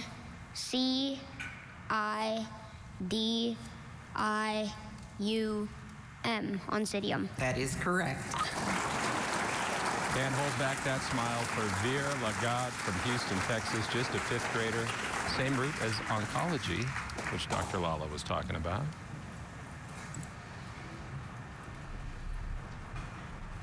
Howdy, Dr. Bailey. Howdy, Claire. Strepsinema. Can I have all the information? Sure. Strepsinema was formed in Latin from originally Greek elements. Strepsinema is a noun. Strepsinema are the threads of DNA and histone protein in a stage of cell division when the successive loops between chiasmata give the appearance of threads twisted together. When Joseph asked his son what he had learned in school that day, he did not expect to receive a lesson on how the nucleus enters into strepsinema during the fourth stage of meiotic prophase 1. Strepsinema? Strepsinema. Strepsinema. Can you repeat all the information? Strepsinema, formed in Latin from originally Greek elements. Strepsinema is a noun. Strepsinema means threads of DNA and histone protein in a stage of cell division when the successive loops between chiasmata give the appearance of threads twisted together. Strepsinema. S-T-R-E-P-S-Y-N-A-E-M-A. Strepsinema. I'm sorry, strepsinema is spelled S-T-R-E-P-S-I-N-E-M-A. Ada, semifinals this year, tied for 21st place last year, 8th grade. Your dedication to spelling, again, is very obvious to us. And I know if you go on to pursue scientific research that you want to do, that you're going to look back and be like maybe Dr. Nuberlala saying how many of these words you had now and you're going to use in your future. Congratulations and best of luck. Thank you, Ms. Brooks. Claire Marion from Charlottesville, Virginia.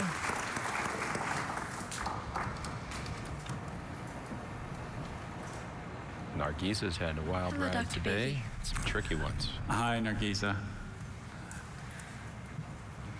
Lunia Medella. Lunia Medella. May I please have all the information? Sure. Lunia Medella is from Sinhalese. Lunia Medella is a noun. Lunia Medella is a tree of Asia, Africa, and Australasia having reddish-white wood similar to tune. Because it grows relatively quickly, Lunia Medella can be relied on to increase forest cover. Can you please repeat the language of origin? Sinhalese. Another not very common. Oh, sorry. Can you please repeat the definition? A tree of Asia, Africa, and Australasia having reddish-white wood similar to tune. Lunia Medella. Lunia Medella.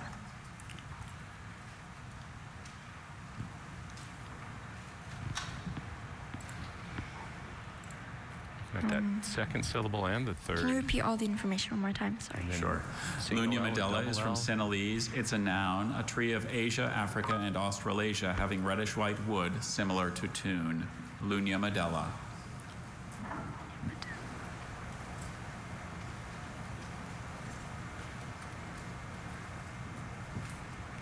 Lunia Medella. L-U-N-Y-A-M-E-D-U-L-L-A. Lunia Medella. Lunia Medella is spelled L-U-N-U-M-I-D-E-L-L-A. Nathra, I can only imagine how proud your family is of you and your sponsor, a first-time 8th grader coming into this and making it into the semifinals. You've been very impressive in your performance. And again, I hope you now will have time to do all those other things that you love, especially in the area of sports. And good luck to you if you go on to Harvard and get into the field of medicine or computer science. We're so proud of you. Thank you. Nargisa just finished 7th grade in nearby Fairfax County. She's got another year left. Rohit Hi, does not. Rohit. Hello, how are you? Good. Mucormycosis. Mucormycosis. May I please have all the information except the sentence? Sure. Mucormycosis was formed in Latin from originally Latin and Greek parts. Mucormycosis is a noun, and mucormycosis is infection with or disease caused by a genus of mold-producing fungi, usually primarily involving the lungs and invading other tissues by means of metastatic lesions. Could you please repeat the word? Mucormycosis. This comes from the Greek myces, meaning fungi. You're on the right track. Okay. Could you please repeat the word and the definition? Mucormycosis. Infection with or disease caused by a genus of mold-producing fungi, usually primarily involving the lungs and invading other tissues by means of metastatic lesions. This comes from Latin mucus, meaning mucus.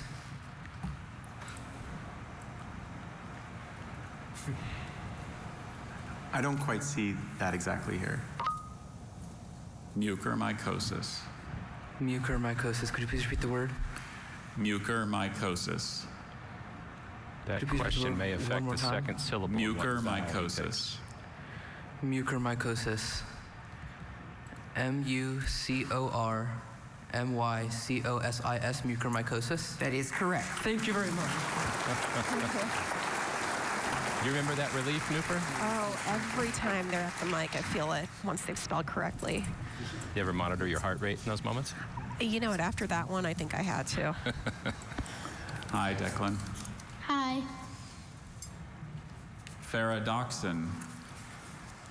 May I have all the information, please? Sure. Ferredoxin consists of originally Latin and Greek elements. Ferredoxin is a noun. Ferredoxin is any of a group of iron-containing plant proteins that function as electron carriers in photosynthetic organisms and in some anaerobic bacteria. In plants, the ferredoxin typically executes a single electron transfer, but in some bacteria, 2 electron transfers can be carried out. You studied that root for iron? I did, actually. Ferredoxin. Hard to combine here for me. T-H-E-R-A-D-O-X-I-N. Ferredoxin. Ferredoxin is spelled F-E-R-R-E-D-O-X-I-N. Amazing. You're one of our youngest in the semifinals. 5th grade, 11 years old. I hope your class has been watching this afternoon and all of those other 5th graders out there. And I'm hoping that you're going to continue your love of spelling, and we're going to see you back here next year and years beyond. Congratulations. Well, so maybe they have been watching at Snoqualmie Elementary School in the state of Washington. Declan, a big surprise this year, and we have one more speller in the round so far. 20 correct responses, 24. We've heard the dean. Hi, Aiden. Pheoplast. Pheoplast. Could I have the language of origin? Formed from Greek parts. Pheoplast. Could I have the definition, please? One of the brownish chromatophores occurring in the brown algae. Pheoplast. Is this coming from the Greek phaos, meaning dusky? Yes. Is this coming from the Greek plastos, meaning mold? You're on the right track. Okay. Pheoplast. Could I have the language of origin again? Formed from Greek parts. Pheoplast. P-H...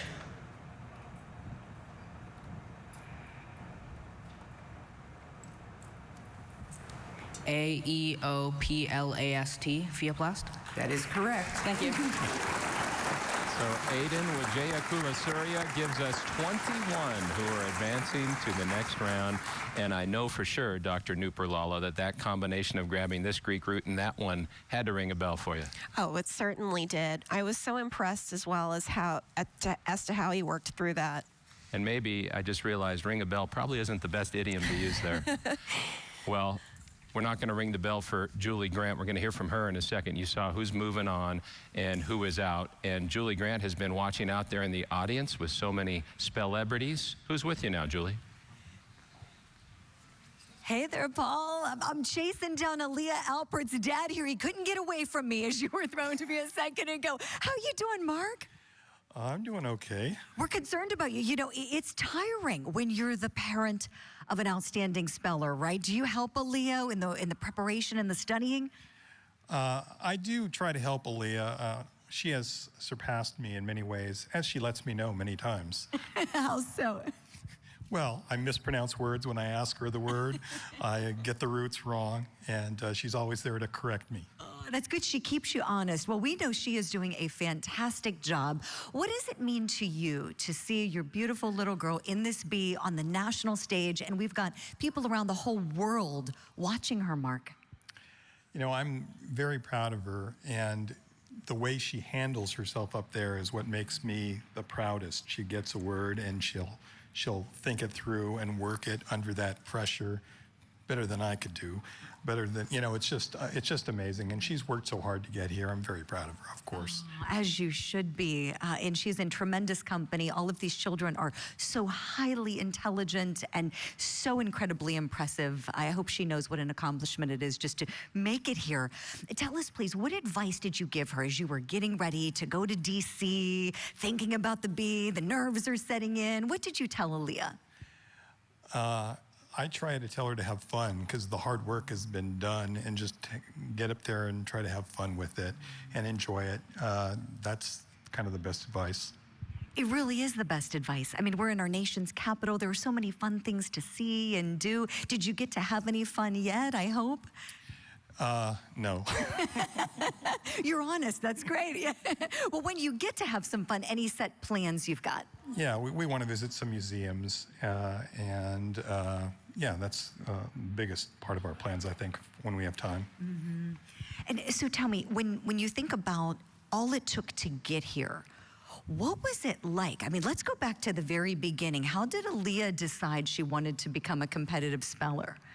Well, she started out, we took her to a homeschool bee, and it was just kind of, you know, off the cuff, and she just had this natural talent for it, and she loved it. And actually, those were the great days. She didn't feel any pressure. She was just good at it, and she just had so much fun. It was a joy to watch her up there having fun, doing it, and learning the words. I bet, Mark. Well, listen, congratulations to you and your beautiful family, your beautiful daughter. We're so happy for you. Best of luck to Aaliyah and to you, and hope you get to have some fun in D.C.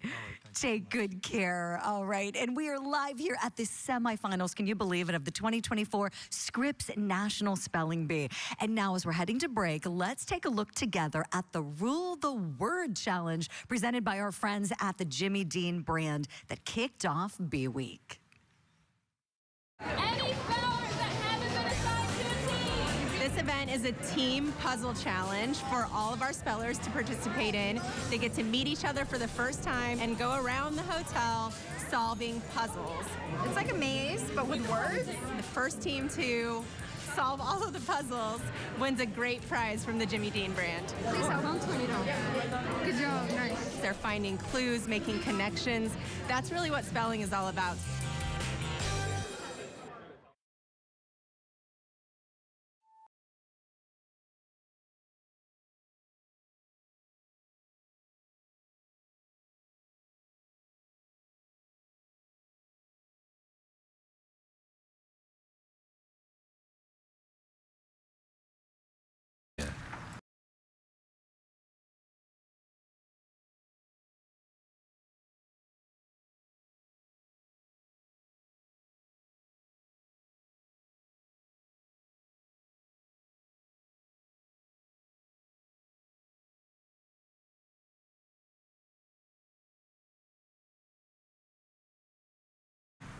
Rishab. Hello. First Rishab, timer your here. word is brackish. If something is described as brackish, characterized by unpredictable changeableness. B, disposed to act with kindness, compassion, or forgiveness. C, marked by quiet, unruffled freedom from agitation. Mercurial means A, characterized by unpredictable changeableness. That is correct. Thank you. One of those words that can be easier to spell and define than it is to say at times. So far, so good. Shrey, your word is terra firma. What is terra firma? A, dry land or solid ground. B, a common language. C, a state of intense fright.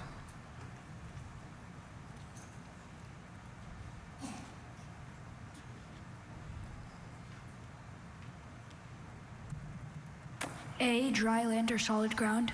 That is correct. Well, they're finding their footing here in this round. 5 for 5 out of the gate. Aditi's been impressive. Aditi, your word is welter. What does it mean to welter? A, to toss about as in waves. B, to provide protective covering. C, to become free from impurity. Could you repeat the word, please? What does it mean to welter? Welter is to A, to toss about as in waves. That is correct. Thank you. The beat goes on. You can feel the momentum in the room. Again, starting with 21. So far, all 6 have been correct. Hello? Hi, Claire. Your word is usury. What is usury?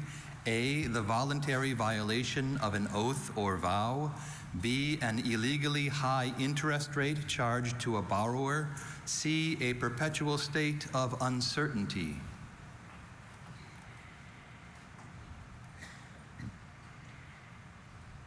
Could you please repeat the word? Usury.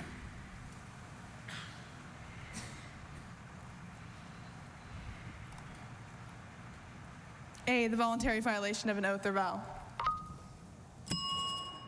Usury is B, an illegally high interest rate charged to a borrower. Claire, you have done such an incredible job, an incredible performance on your first time here at the B. So congratulations, and I hope you're very proud of yourself. We know that you're in 7th grade, so we hope to see you again next year. In the meantime, I hope to see you creating more 3-dimensional art-like sculptures, and hopefully you can bring them and show them off to us next time. Congratulations again. Thank you so much. Such a strong showing from Claire this year. So here we are in round 7. We started the round with 21 spellers. We've had 1 eliminated, 6 have gone through, and we still have 14 more to go in round 7. Trying to make the finals tomorrow night. More to come here at the 2024 Scripps National Spelling Bee. Word meaning continues. Maybe we'll find someone who knows all about it. Stay with us. The Scripps National Spelling Bee, sponsored by Crest, the #1 toothpaste brand in America.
Hello once again from the semifinals of the 2024 Scripps National Spelling Bee. Joining us now is a master of words. Who knows about vocabulary more than the editor of the Merriam is a master of words. Who knows about vocabulary more than years? Thanks for joining us, Peter. We're going to get back to the competition here and some more vocabulary rounds, and then maybe we'll get some of your insight on the bee from the 30,000-foot view. Fair enough? Absolutely. All right, let's go back to the stage. 7 spellers have gone in this vocabulary round, and it means we have 14 left trying to make those finals tomorrow night.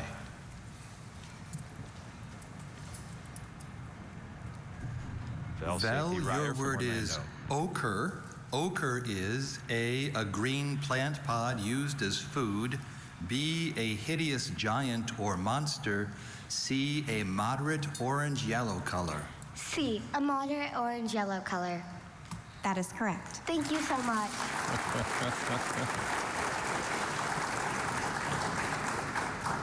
So now Bruhat Soma here for the 3rd time. Hello. Hi, Bruhat. Your word is dilatory. Something described as dilatory would cause A, anger, B, understanding, C, delay. C, delay. That is correct. Thank you. A little hesitation. And Peter, I'm sure you get asked a lot, why does vocabulary matter? You can give us your elevator speech on that at some point. Let's get Hi, Arian.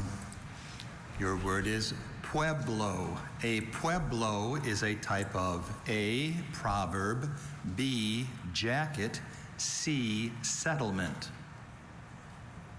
Could you repeat the word, please? Pueblo. And could you repeat the options, please? A pueblo is a type of A, proverb, B, jacket, C, settlement. Could you repeat the word once more, please? Pueblo. A pueblo is a type of sea settlement? That is correct. Thank you. I find the vocabulary questions amazing. Adults can relate to them and respond to them more than the spelling. And sometimes the word has more of an adult feel that a kid wouldn't encounter it. Exactly. Unless they're really well read. Exactly. Here's Sonia. Sonia, your word is gainsay. What is another word for gainsay? A, contradict, B, compliment, C, earn.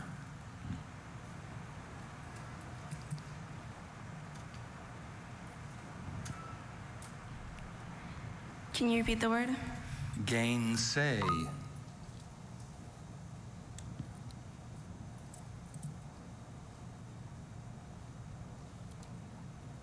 C, earn. Gainsay means A, contradict.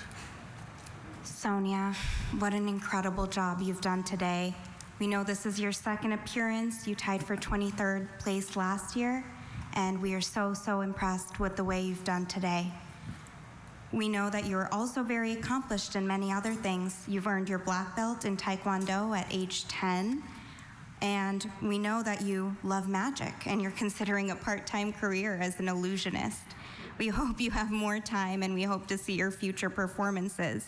We also hear that you wear your bee jewelry to spelling bees for good luck, but I know that it's your hard work and dedication that has brought you this far, so congratulations. Thank you. That's another one not in the most common usage. Before we get to our next competitor, we're going to give you a closer look at a young lady whom I think our entire audience fell in love with last year when they got to know her. Speller number 131, Sarah Fernandez. Sarah Fernandez. Hi, Sarah. Hi. This is my 2nd time at the Bee. I was here last year. I really like playing the piano, and I've gone to many stages in international competitions to perform. One of my compositions, it's called A Prayer for America, because I feel pride in our country. Even if I don't win, I realize that getting the trophy is not what matters in spelling. It's that when you explore words, you find meaning in them. And balloon. Correct. Thank you. And now she's coming to the microphone from Omaha, Nebraska, 6th grader, Sarah Fernandez. Sarah, your word is desperado. A person described as a desperado is A, an explorer, B, a bandit, C, an inventor.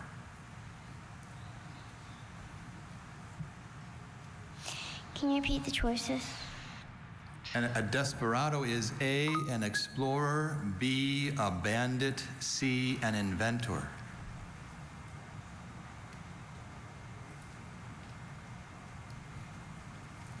A person described as a desperado is...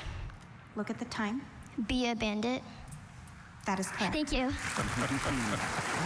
Peter, she kept us on the edge of our seats last year, too.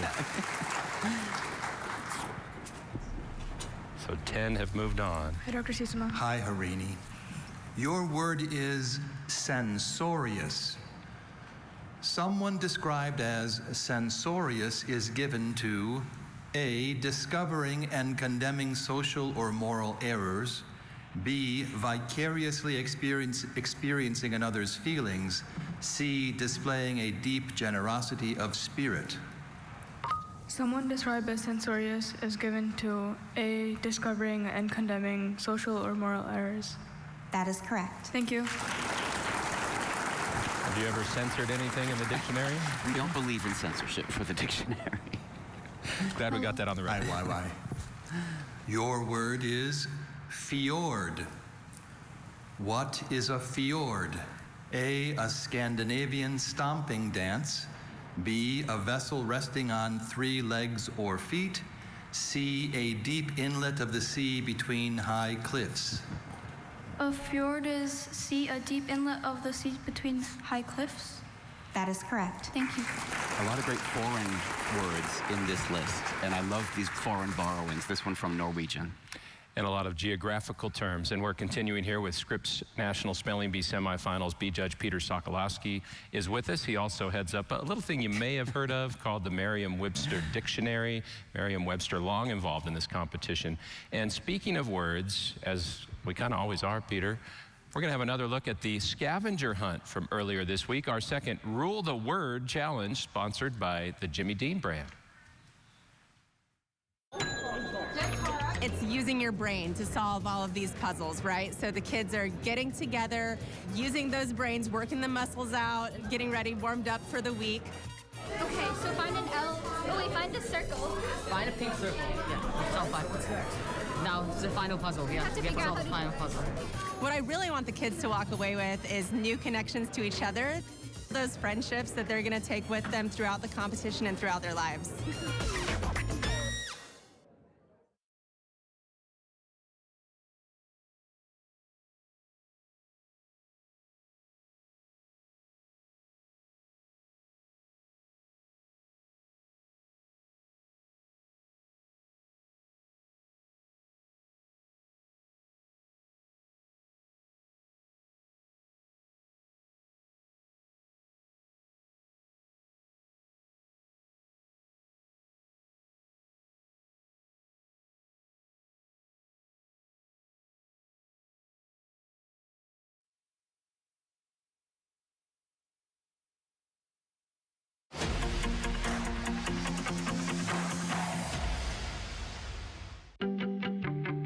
I won the spelling bee competition in 1980, which, gosh, that's like 43 years ago.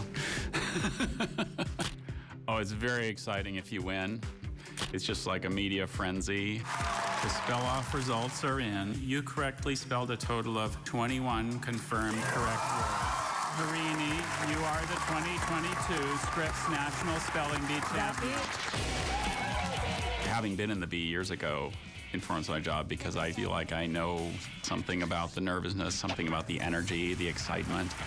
And I also know spelling and the dictionary, so I just feel like I know how to try to help the students as best I can. Spielbone, core brooder, dipolon, trach. I love doing it.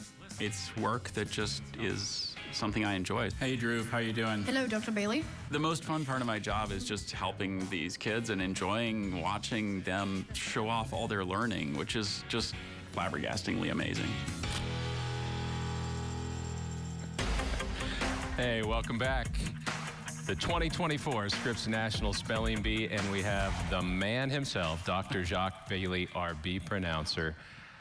Let's break down some vocabulary here as we get back to the round, and you can help us understand what the speller may be deciding between. Our next competitor on the stage, and another one of Dr. Bailey's bee ties. He told us he has 6 of them. Let's go to the stage.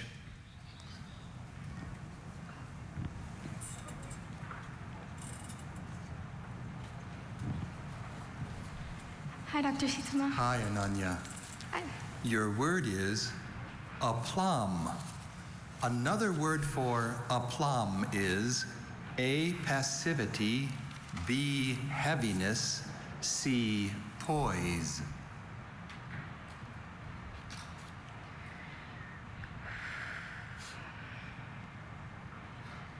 Another word for aplomb is C, poise. That is correct. Thank you so much. Do I need to ask you what that brings to mind for you, Dr. Bailey? Lead, like plumbers, plumb, according to the lead line. We've seen a lot of it displayed by these Rubina, spellers, too. your word is shellacking. What is a shellacking? A robbery from a vehicle in transit. B, a decisive or humiliating defeat. C, a sales pitch from a promoter. C, a sales pitch from a promoter. Shellacking is a decisive or humiliating defeat. B. Rubina, congratulations on your performance today. We are so happy that your sponsor, the Telemundo Portland, sponsoring you for the first time, brought you here, and that we got to watch your performance here at the Bee this week. We know that you enjoy bird watching and drawing manga characters, and you'd like to be an author or an ornithologist, perhaps both. If you write a book about birds, I'm sure we will put it on our bee bookshelf. But I hope you had an incredible experience this time, and we know that everything you learned will take you very far. Can't wait to hear about your other successes. Congrats again. Thank you. She's impressive. Rubina heading back to Portland, having finished in the top 20 here in Washington. Hi, Faison. Your word is yawp. What is a yawp? A raucous noise. B, a side-to-side movement of a ship. C, a complete failure. Yawp. Could you repeat the answer choices?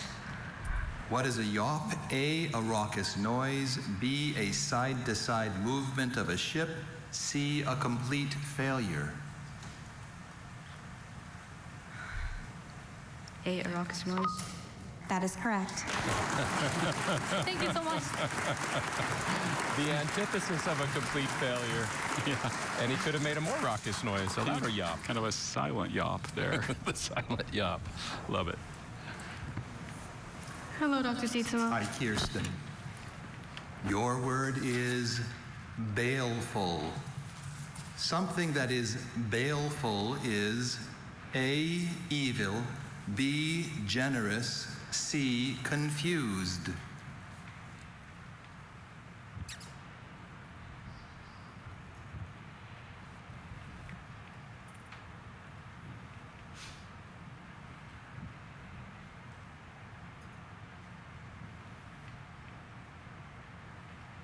A, evil. That is correct. Thank you. She's a sharp one.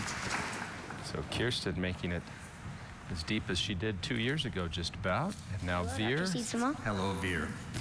Your word is bugbear. What is a bugbear? A rolled up sponge cake. B, a carnivorous plant. C, a continuing source of irritation.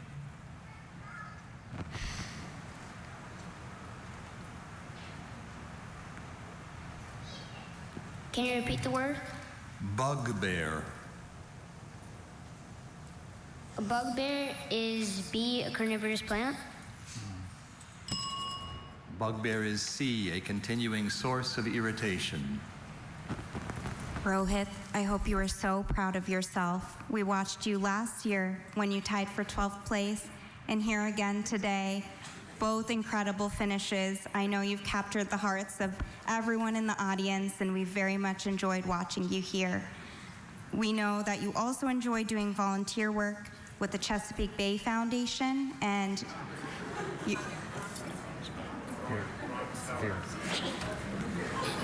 Veer, I'm so sorry, Veer. Little technical fiasco, Veer. Let me start over. I'm so sorry. Come back here, Veer. Veer, come back. Veer. He's a good sport.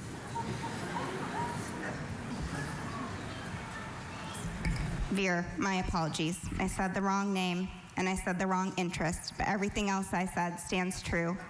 I said it from my heart when you captured the hearts of everyone here, when we watched you on the video, on your profile, as well as now here on stage. And we're so happy to see you here. Good luck with everything that you do in the future, okay? And my apologies again. Congrats. Thank you. You had to give us one last smile. You saw that smile up close and personal. He's got a great smile. Yeah. And he has 3 more years of eligibility. Thank you for that short introduction. Here's Rohit. Now there's some nice poise and aplomb. And improvisation, the line of the night. Let's hope he gets this right. Let's give you a chance to earn it. Here's your word, Rohit. Your word is exegesis. What is an exegesis? A critical interpretation of a text. B, a way into or out of a building. C, the origin of something. A critical interpretation of a text. That is correct. Thank you very much. He nailed it. That was great. A highly exegetical 8th grader from Norfolk, Virginia. Makes it 15 who have gotten these vocabulary words right in this round. Hi, Aiden. Your word is toady. A toady is a person who A, will not pay their debts, B, acts in a submissive manner, B, shuns society and lives in solitude. Toady, could you repeat the word? Toady. Could you repeat the options? A toady is a person who A, will not pay their debts, B, acts in a submissive manner, C, shuns society and lives in solitude.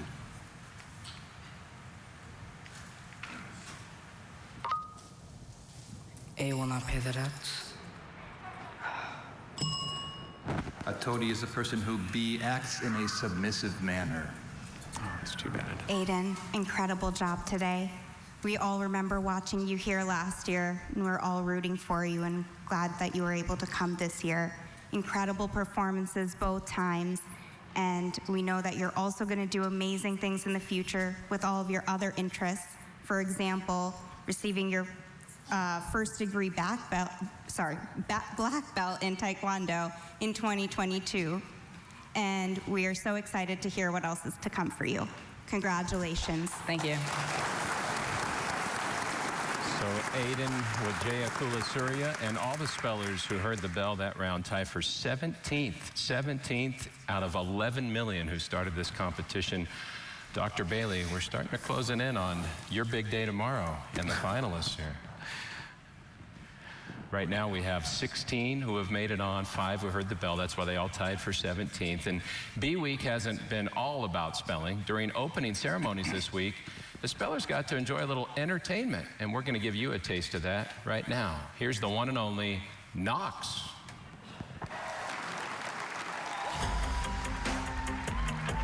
The Scripps National Spelling Bee, sponsored by Sonic. When you sip at Sonic, schools win.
And now, a Bee Bite, sponsored by the Jimmy Dean brand.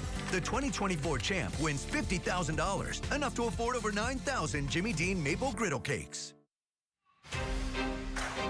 That's a whole lot of maple griddle cakes. Welcome back to the 2024 Scripps National Spelling Bee. And let's set the stage for you a little bit. We started these semifinals with 45 spellers. We're down now to just 16 remaining in the competition, and that number is about to get smaller. Joining us now is Bee Judge Dr. Kavya Shivashankar, our Bee champion from way back in 2009. I can't believe it's been that long. Welcome back to the desk, Thank you, Kavya. Paul. How's the bee been for you so far? It's been excellent. I'm getting to see the bee from so many different sides of the stage. So today, getting to watch these kids pretty up close and watching them spell, answer their vocab questions, it's been really wonderful. And I've been on the journey with them, with the highs and the lows, and I feel everything that they're feeling. That seems to be the recurring theme from the former champions who've joined us this year. And we're done with those vocabulary rounds now, so it's all spelling from here tonight, and we're going to go on to round 8, starting with 16 spellers, all trying to make tomorrow night's finals. So let's start another round. And that means Aaliyah Alpert is back to the microphone. Hi there, Aaliyah. Hi, Dr. Bailey. Your word is Omao. Omao. May I have the definition, please? Omao is a thrush of Hawaii. It's a bird. Omao. May I have the language of origin, please? Hawaiian. Are there any alternate pronunciations? Just Omao. Could you use it in a sentence, please? An omao is a robin-like bird, but with dull coloring, and it is primarily a frugivore. Omao. Could I have all the information, please? Omao is from Hawaiian. It's a noun, and omao is a thrush of Hawaii. And omao is a robin-like bird, but with dull coloring, and it is primarily a frugivore. Hawaiian could mislead her here. Yeah, that ending's tricky. O-M-A-U, Omao. Omao is spelled O-M-A-O. Thank you. Aaliyah, yes, she deserves it. That was an amazing.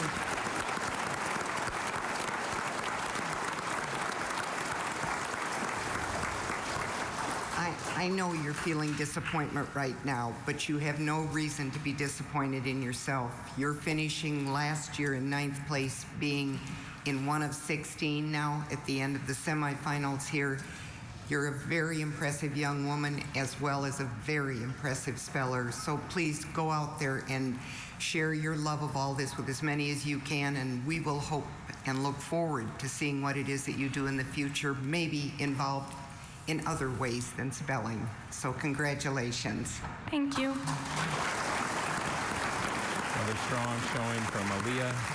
She's a pilot, she's a fiddler, and she's a really accomplished speller. So is Shraddha Rasham. Hi, Dr. Bailey. Danville, California. Varan. Varan, may I have the definition, please? Varan is any of various large tropical Old World pleurodont lizards closely related to the iguanas, and including an African lizard that destroys crocodile eggs, a monitor lizard. Varan, can I please have the language of origin? Formed in Latin from an Arabic word, varan. Varan, are there any alternate pronunciations? Just the one, varan. Varan, can I please have all the information? Varan is from a word formed in Latin from an Arabic word. Varan is a noun. Varan is any of various large tropical Old World pleurodont lizards closely related to the iguanas and including an African lizard that destroys crocodile eggs, a monitor lizard. Varan, can you please repeat the definition and language of origin? The definition is any of various large tropical Old World pleurodont lizards closely related to the iguanas and including an African lizard that destroys crocodile eggs, a monitor lizard. It's from a word formed in Arabic, formed in Latin from an Arabic word. Sorry. Okay. Varan. V-A-R-R-A-N. Varan. Varan is spelled V-A-R-A-N. Okay. Oh, Shraddha, look at me. You have everything to be proud of. We got to know you so well last year when you have everything to. You have worked harder than anyone to get where you are right now. And I know this hurts, but I also know that everybody in this room is just impressed with you and will continue to be. You're a fine young speller, and you're even a finer young woman. To your parents and your sponsors, thank you for sharing her with us all these years. You've been a wonderful competitor. Thank you. That sponsor the San Ramon Valley Rotary Club in California's East Bay. There's another from the Golden State. Hello. Rishab Shah. Hi, Rishab. This word has a homonym. The word is dollar. This is a Danish or Swedish monetary unit. Dollar. Can I have all the information, please? Yes, this word came into Danish and Swedish from German, which formed from a Czechoslovakian geographical name. The word is dollar. Dollar is a noun. A dollar is a Swedish or Danish monetary unit. Sven found a 1731 dollar when cleaning out his great-grandmother's fireplace, but unfortunately, neither Denmark nor Sweden would still accept it as valid currency. Dollar. Dollar. D-A-L-E-R. Dollar. That is correct. Thank you. Very impressive. Talk about coming out of nowhere. What a performance by Rishab. Likely onto the finals. Hi. Hello. Abitibi. Definition, please. Abitibi is a lake in Canada on the Ontario-Quebec border. Okay, well, Canada origin then. Sure. Abitibi is from a North American geographical name. Is any alternate pronunciations? Just Abitibi. You have a single double consonant issue here. And the schwa. Can you repeat the definition? Second syllable. Abitibi is a lake in Canada on the Ontario-Quebec border. Abitibi. Abitibi. Abitibi.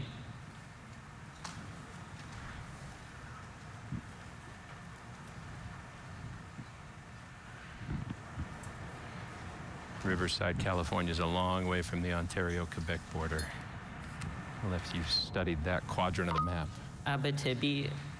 A-B-A-T-I-B-B-Y. Abitibi. Abitibi is spelled A-B-I-T-I-B-I. Avi, you're another one. Watching you tie for 12th place last year and now seeing you in this position in the semifinals, amazing. But even more amazing is your whole family is involved in this program. From what we know, you and your sisters could probably be running a spelling bee anywhere, anytime that you want to.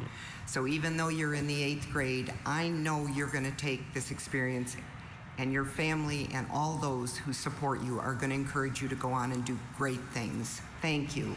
Thank you.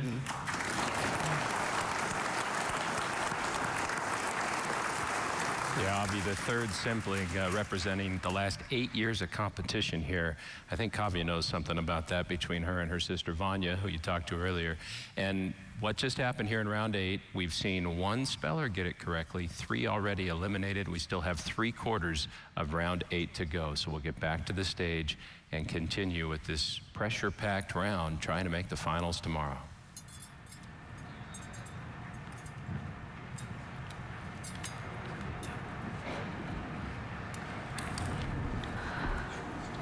Hi, Shrey. Hi.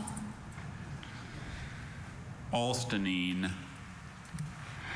Wait, Alstonine, can I have all the information? Alstonine was formed in German from a Scottish name plus a Latin element. Alstonine is a noun. Alstonine is an alkaloid found in the bark of the quinine bush. Alstonine has been found to relieve anxiety and reduce the severity of psychotic episodes. Alstonine, are there any alternate pronunciations? I have just one. Alstonine. Could you repeat the definition? An alkaloid found in the bark of the quinine bush. Alstonine, can you repeat all the information? Alstenine was formed in German from a Scottish name plus a Latin element. Alstenine is a noun. Alstenine is an alkaloid found in the bark of the quinine bush. Alstenine. A-L-S-T-O-N-I-N-E,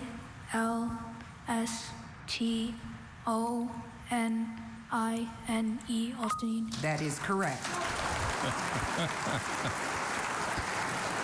Trey Parikh from San Bernardino, 6th grader. And on to round 9. Here's Aditi. Hello. Hi, Aditi. Myrmecoxine. Myrmecoxy? Myrmecoxine. Listen, Myrmecoxine. Okay. Are there any alternate pronunciations? just myrmecoxine. Could I have the language of origin, please? It's formed from a Greek part and a part from Greek-derived French.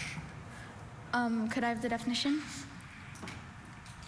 A myrmecoxine is an insect living as a guest in the nest of a social insect, by which it is fed and guarded for its secretions, which are used as food. Does this come from the Greek xenos, meaning foreign?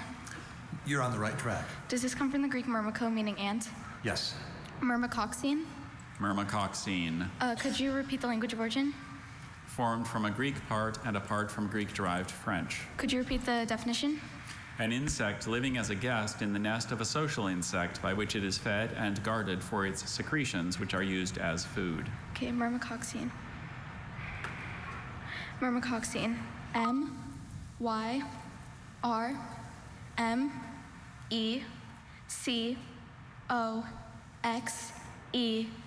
Myrmecoxine. That is correct. Oh my gosh, thank you. Knowing that root word xenos was key for her to get that word right. Very impressive knowledge of root words. Otherwise, she might have gone I there. Absolutely. And no. Go ahead. Oh, yeah, and also knowing that X right there. Hi, Dr. Bailey. And the root for Hi, ant. Val. Chew it. Could I have that word again? Chew it. Chew it. Chew it. May I have all the information except the sentence, please? Yes. It's a kind of bird. Chewit was formed from a French word. Chewit is a noun. Chewit is an old world bird of medium size with red legs and glossy black plumage. Chewit. Chew it. May I have the language of origin one more time? It's from a French word. Chew it. Does this contain the Latin female diminutive ending et? I don't see that given as a root here. Chew it. Okay. Chew it. Could you say the word one more time? Chew it. Chew it. C-H-U-E-T-T-E.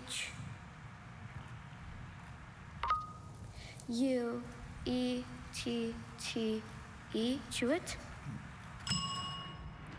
Chewit is spelled C-H-E-W-E-T. Thank you so much. Bill, this has been a big week for you, I know, but it's probably been an even bigger week for your first-time sponsor, the Orange County Public Schools. I mean, they've had you here as a 6th grader, your first appearance. They have the Scripps National Spelling Bee Teacher of the Year and Dr. Alexander Carr from the Orlando Gifted Academy. What a week this has been, and all I can say is we fully expect to see you back here again next year. Congratulations. Thank you so much. That was a tough one because I think she may have been thinking of the French word chouette, which is similarly pronounced. Sometimes what you think is a clue leads you down the wrong path. Here's Bruhat. Hello. Hi, Bruhat. Chrysotine. Definition? It's a kind of rodent. Chrysotine, a rodent of a family of myomorph rodents comprising lemmings, voles, hamsters, and New World mice. Greek chrysos meaning gold. I don't see that here. Can I have all the information? Sure.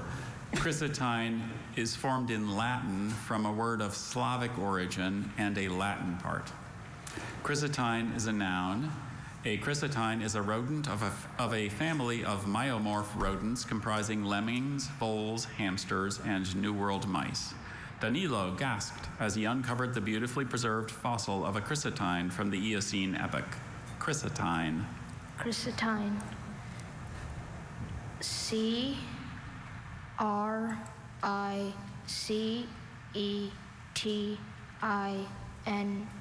Chrysotine? That is correct. Thank you. There is no stopping Bruja, our fourth correct response here in round 8. We're just a little ways away from finding out who's going to make it through to the finals tomorrow night for that chance to win it all. Our 2024 Scripps National Spelling Bee Semis right back after this break.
Sometimes appearing behind the retina of the eye.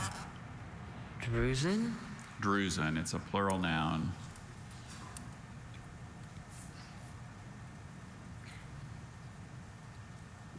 Could you repeat the word? Drusen. And you said it's a plural noun? Yes, it's the small transparent bodies usually separated into thin layers, sometimes appearing behind the retina of the eye. Could you give me the language of origin? It's from German. German. Drusen? Drusen. Can you say it again? Drusen? Drusen. Any alt pronunciations? No, just the one. Could be a temptation to add a letter here, thinking that it may have been anglicized from German. Could you give me all the information once more? Drusen is from German. Drusen is a plural noun. Drusen means small transparent bodies, usually separated into thin layers, sometimes appearing behind the retina of the eye. Drusen. D-R-U-S-I-N-E. Drusen. Drusen is spelled D-R-U-S-E-N. Aryan, I know. We heard for you. Remember that element of luck that we talked about? We could see it in your face when you get a word. You searched. But everything you have done leading up to this, including your 5th place finish last year and standing here now before us as an 8th grader, we know what you're made of. And it's all of this and a whole lot more. And when we look at all of your background information, we know there are great things ahead for you. So please, go and hold your head up high. You have done a great job. Thank you for being a part of this program. Thank you. How about that?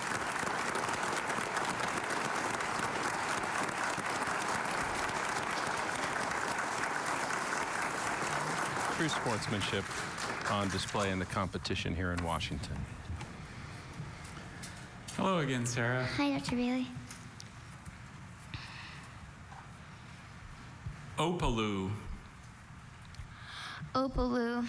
May I have all the information, please? Yes, Opalu is from Hawaiian. Opalu is a noun. And Opalu is a kind of fish, another fish, a common Pacific mackerel scad, much used as bait. Although the Opalu can be used as bait, Mei prefers to eat them herself, baked in a ginger shoyu sauce. Opalu. Are there any alternate pronunciations? Just the one, Opalu. Watch the middle syllable. Middle vowel. Opalu.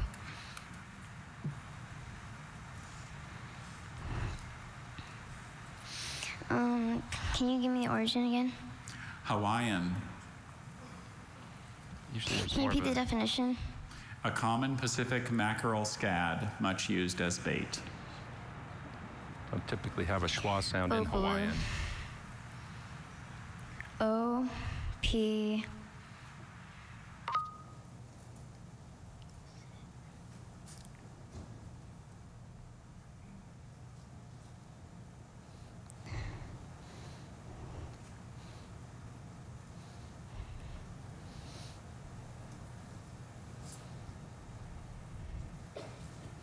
A-L-U, Opaloo. Opaloo is spelled O-P-E-L-U. Sarah, I'm a big fan of yours. I've watched from your YouTube videos. I've seen you outside of this ballroom performing and doing the things that you do.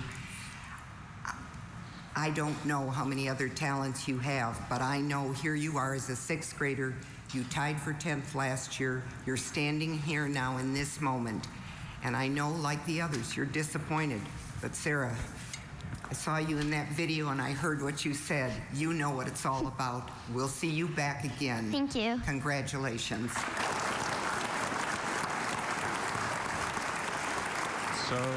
So hard. Could have been an A, E, I, O, or U, and in Hawaiian, usually there's a stress there, not in that word. So we've had 4 correct guesses so far this round. The competition has come to an end for 6 in round 8. Julie Grant is out there in the audience again in the middle of it all. Julie, I can imagine you're cutting that proverbial tension with a knife, huh? Oh, we sure can, Paul. It is tense out here in the crowd, but that's to be expected, right? I have with me the very proud parents of speller number 22, Shrey Parikh, Gaurav, and Kiati Parikh. It's nice to see you both. What is this like, being in the crowd, watching your son? I know you're so proud of him, but this has to be nerve-wracking, isn't it? Absolutely. Yeah. It is definitely nerve-wracking, and in my opinion, everybody who's been there since morning is a winner. That's so right. To see them all walk away with just one letter off is really heartbreaking. It really is. And Shrey has been here before. He was here in 2022. What does this mean to you that he's back again on the national stage for the second time? This time, I think he's having a lot more fun than what he had in 2022. He has some friends here. He has made some connections, and I can see the enjoyment in his eyes. Mm-hmm. We just saw the kindness and the great sportsmanship a few moments ago between the spellers and the encouragement. We know there can only be one winner. Sometimes we have co-champions. That's happened before, as we know, but really everyone is truly a winner, being so accomplished getting up here. What does it mean that he's walking away with friendships as well as an expanded vocabulary and this invaluable experience? Yeah, I'm so proud of him. He has some great friends at such a young age that, you know, they've been his best buddies, they've been his study buddies. They are everything for him and everything to him, and continue to encourage each other to learn these words, which, as we know, are so hard. So I'm very proud of him that he's able to do all this at such a young age and foster discipline, friendship, teamwork, all of the good stuff that comes with any such big competition. It's not just the trophy, but it's all of this that's going to take him far. That's right, Kianti. He already has gone far. I mean, what an exceptional child you were raising. And tell me, when you think about the studying, I know you said Shrey's got some study buddies, but I can remember my parents were exhausted from me when I was in this bee and all the work I put my mom and dad through, quizzing me and helping me practice. What's that been like for you both? I have not been much involved in quizzing him because, you know, I'm not, English is my second language, so it's, okay. I don't have, you know, a strong, you know, vocabulary or, you know, the understanding of roots. So he does mostly by himself, and, you know, mom helps a little bit, but most of the studying is by himself. Well, that is quite impressive. Well, Mr. and Mrs. Parikh, it's been great talking with you. Go relax for a few minutes until Shrey's up again. Wonderful chatting with you. Every good wish. And we're going to be taking a short break as the 2024 Scripps National Spelling Bee continues. Don't go anywhere. The Scripps National Spelling Bee is sponsored by the Jimmy Dean brand. Today's your day to shine on.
Well, we're coming right down to it. Welcome back to the 2024 semifinals of the Scripps National Spelling Bee. I'm Paul Leffler. She's Julie Grant. And Julie, we're just moments away from potentially announcing our finalists here. Oh, this is so exciting. And we're going to head to our stage right now and see our next speller.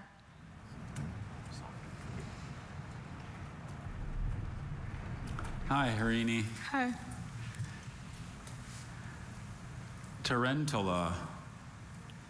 Tarantula. Can I have the definition, please? Tarantula is a gecko of southern Europe and adjacent regions that is found especially among old ruins. Tarantula. Can I have the language of origin, please? Formed in Italian from an Italian word formed from a southern Italian geographical name. Tarantula. Can I have the definition again, please? A gecko of southern Europe and adjacent regions that is found among old ruins. It's kind of lizard. Tarantula. Can I have the part of speech, please? Noun. Are there any alternate pronunciations? Just the one. Tarantula. It's Italian, right? Formed in Latin from an Italian word formed from a southern Italian geographical name. So it's basically Italian to Latin to English.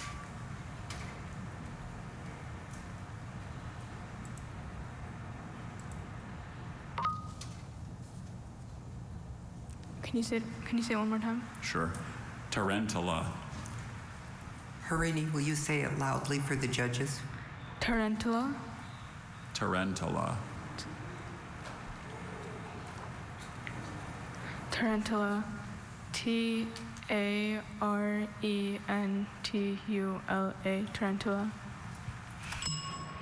Tarantula. Tarantula is Tarentola.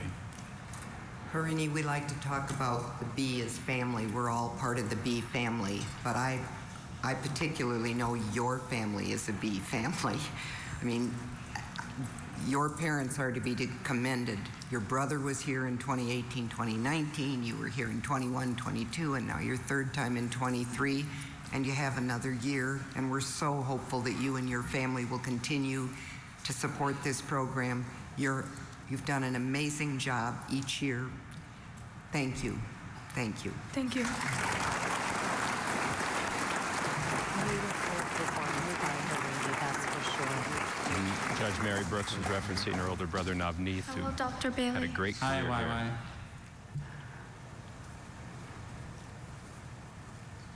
Penguin. This is a tropical American plant that is used in the tropics for hedges, has spiny leaves resembling aloes, reddish panicled flowers, and plum-shaped edible fruit, and yields a cordage fiber. Penguin. Penguin. Does this have anything to do with penguins? We can't really answer that question, but it's a natural one. Penguin. Penguin. May I have the definition? A tropical American plant that is used in the tropics for hedges, has spiny leaves resembling aloes, reddish panicled flowers, and plum-shaped edible fruit, and yields a cordage fiber. May I have the language of origin? It's from a native name in the West Indies. Penguin. P-I-N-G-U-I-N, penguin? That is correct. Thank you. So we had a near homophone for tarantula, then a near one for penguin. Wonder if that trend's going to continue here.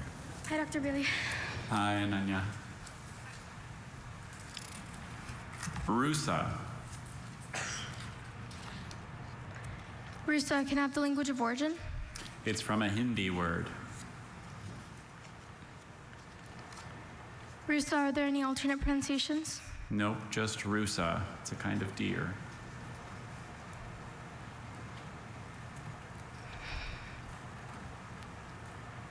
Rusa, can I have the definition?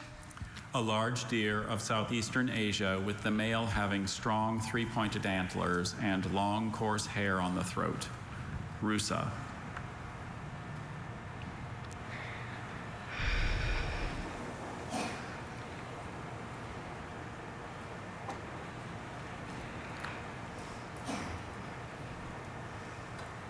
Rusa, can you please repeat the language of origin? It's from a Hindi word. Rusa, Are there any alternate pronunciations? Just the one, Rusa. Rusa. R-U-S-A. Rusa? That is correct. Oh, look at it. That is reaction there. Just priceless. Oh, Mom and Dad looking on so proud. She resisted that Hi, Dr. natural Bailey. instinct to add letters that aren't there, especially in this round. Morlob, can I have all the information? Yes, Morlop is of unknown origin. Morlop is a noun. Morlop is a variety of jasper found in Australia. And because Morlop and diamond have roughly the same specific gravity, miners never find the one without the other. Okay, could you repeat the word? Morlop. Morlob. Okay, could you say the word one more time? Morlop. Morlob. Okay. Morlob. Okay.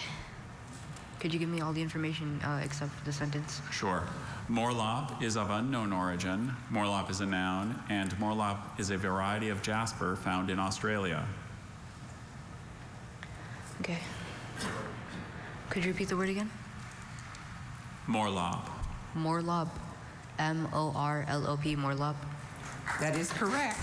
Thank you so much. Adorable.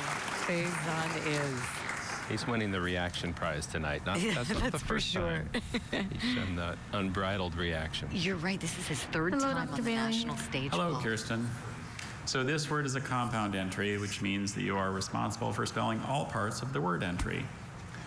And it is Scirefacias, or Cyrifacius. Sire facias. Is this from Latin? Yes, it is. Sire facias. May I please have all the information? Cyrifacius, also Cyrifacius, also Cyrifacias, also Scirefacias. It's from Latin.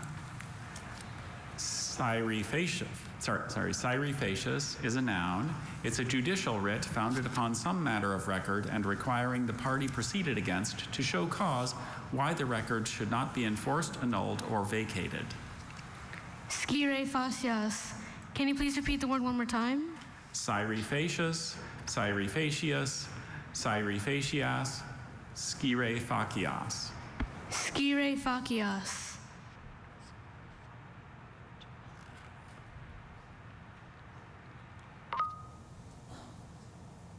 Scire facias. S C I R E F A C I A S. Scire facias. That is correct. Thank you. Kirsten's been a finalist before. She's going back. And this is the final speller in this round. Rohit. Hi, Rohit. Hello, how are you? Pretty good. How about you? Pretty good. Bécard. Bécard, may I please have all the information except the sentence? Bécard is from French. It's a noun. It's a bird. A Bécard is any of several large-billed tropical American birds of the family Cotingidae. Bécard. Could you please repeat the etymology? French. Bécard, are there any alternate pronunciations? Just the one. Bécard.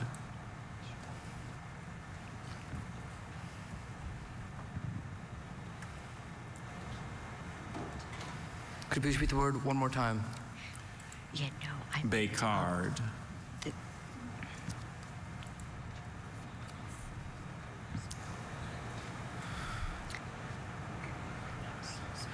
Bécard. B-E-C-A-R-D-E, Bécard.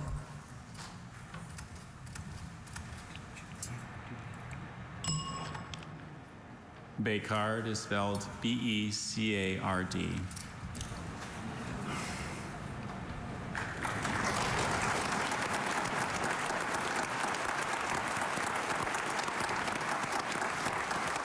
The French sound of that word makes you want to put an E at the end.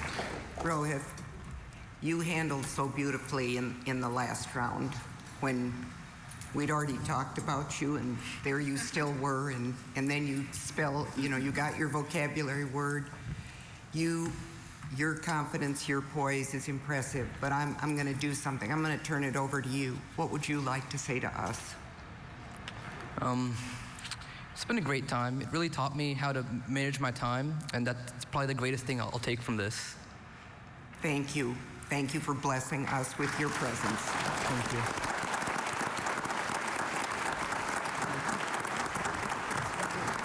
So Rohit Konduri from Norfolk, Virginia, ends up in a tie for 9th, as do all of the others who were eliminated in the semifinals. Julie, boy, you just felt the weight of every letter. Oh, I know. These children are all so incredibly impressive, Paul. Wow. I hope they know just what a remarkable job they have done being here on this stage. Congratulations to all of them. And we have our Elite 8 that are advancing to tomorrow night's primetime finals. We have Rishabh Saha from Merced, California, Shrey Parikh from Rancho Cucamonga.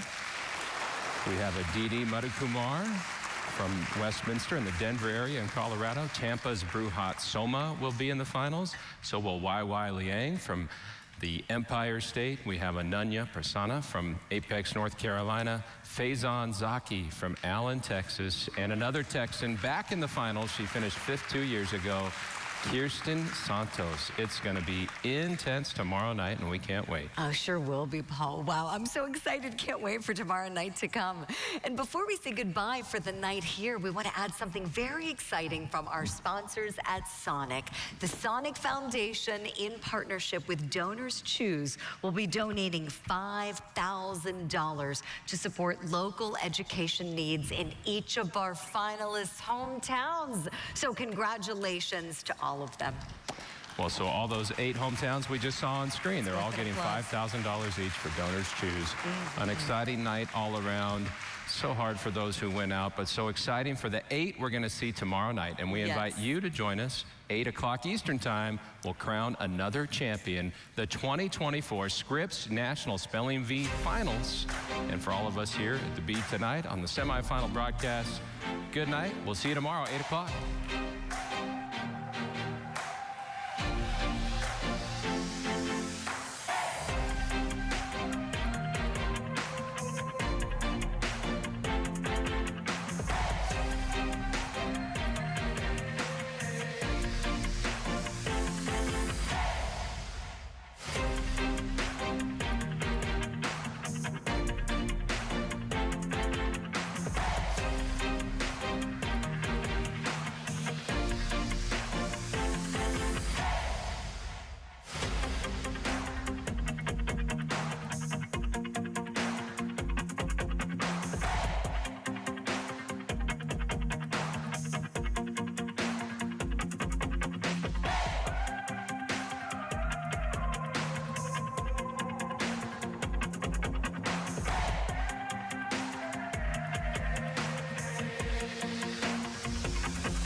Welcome to the 2024 Scripps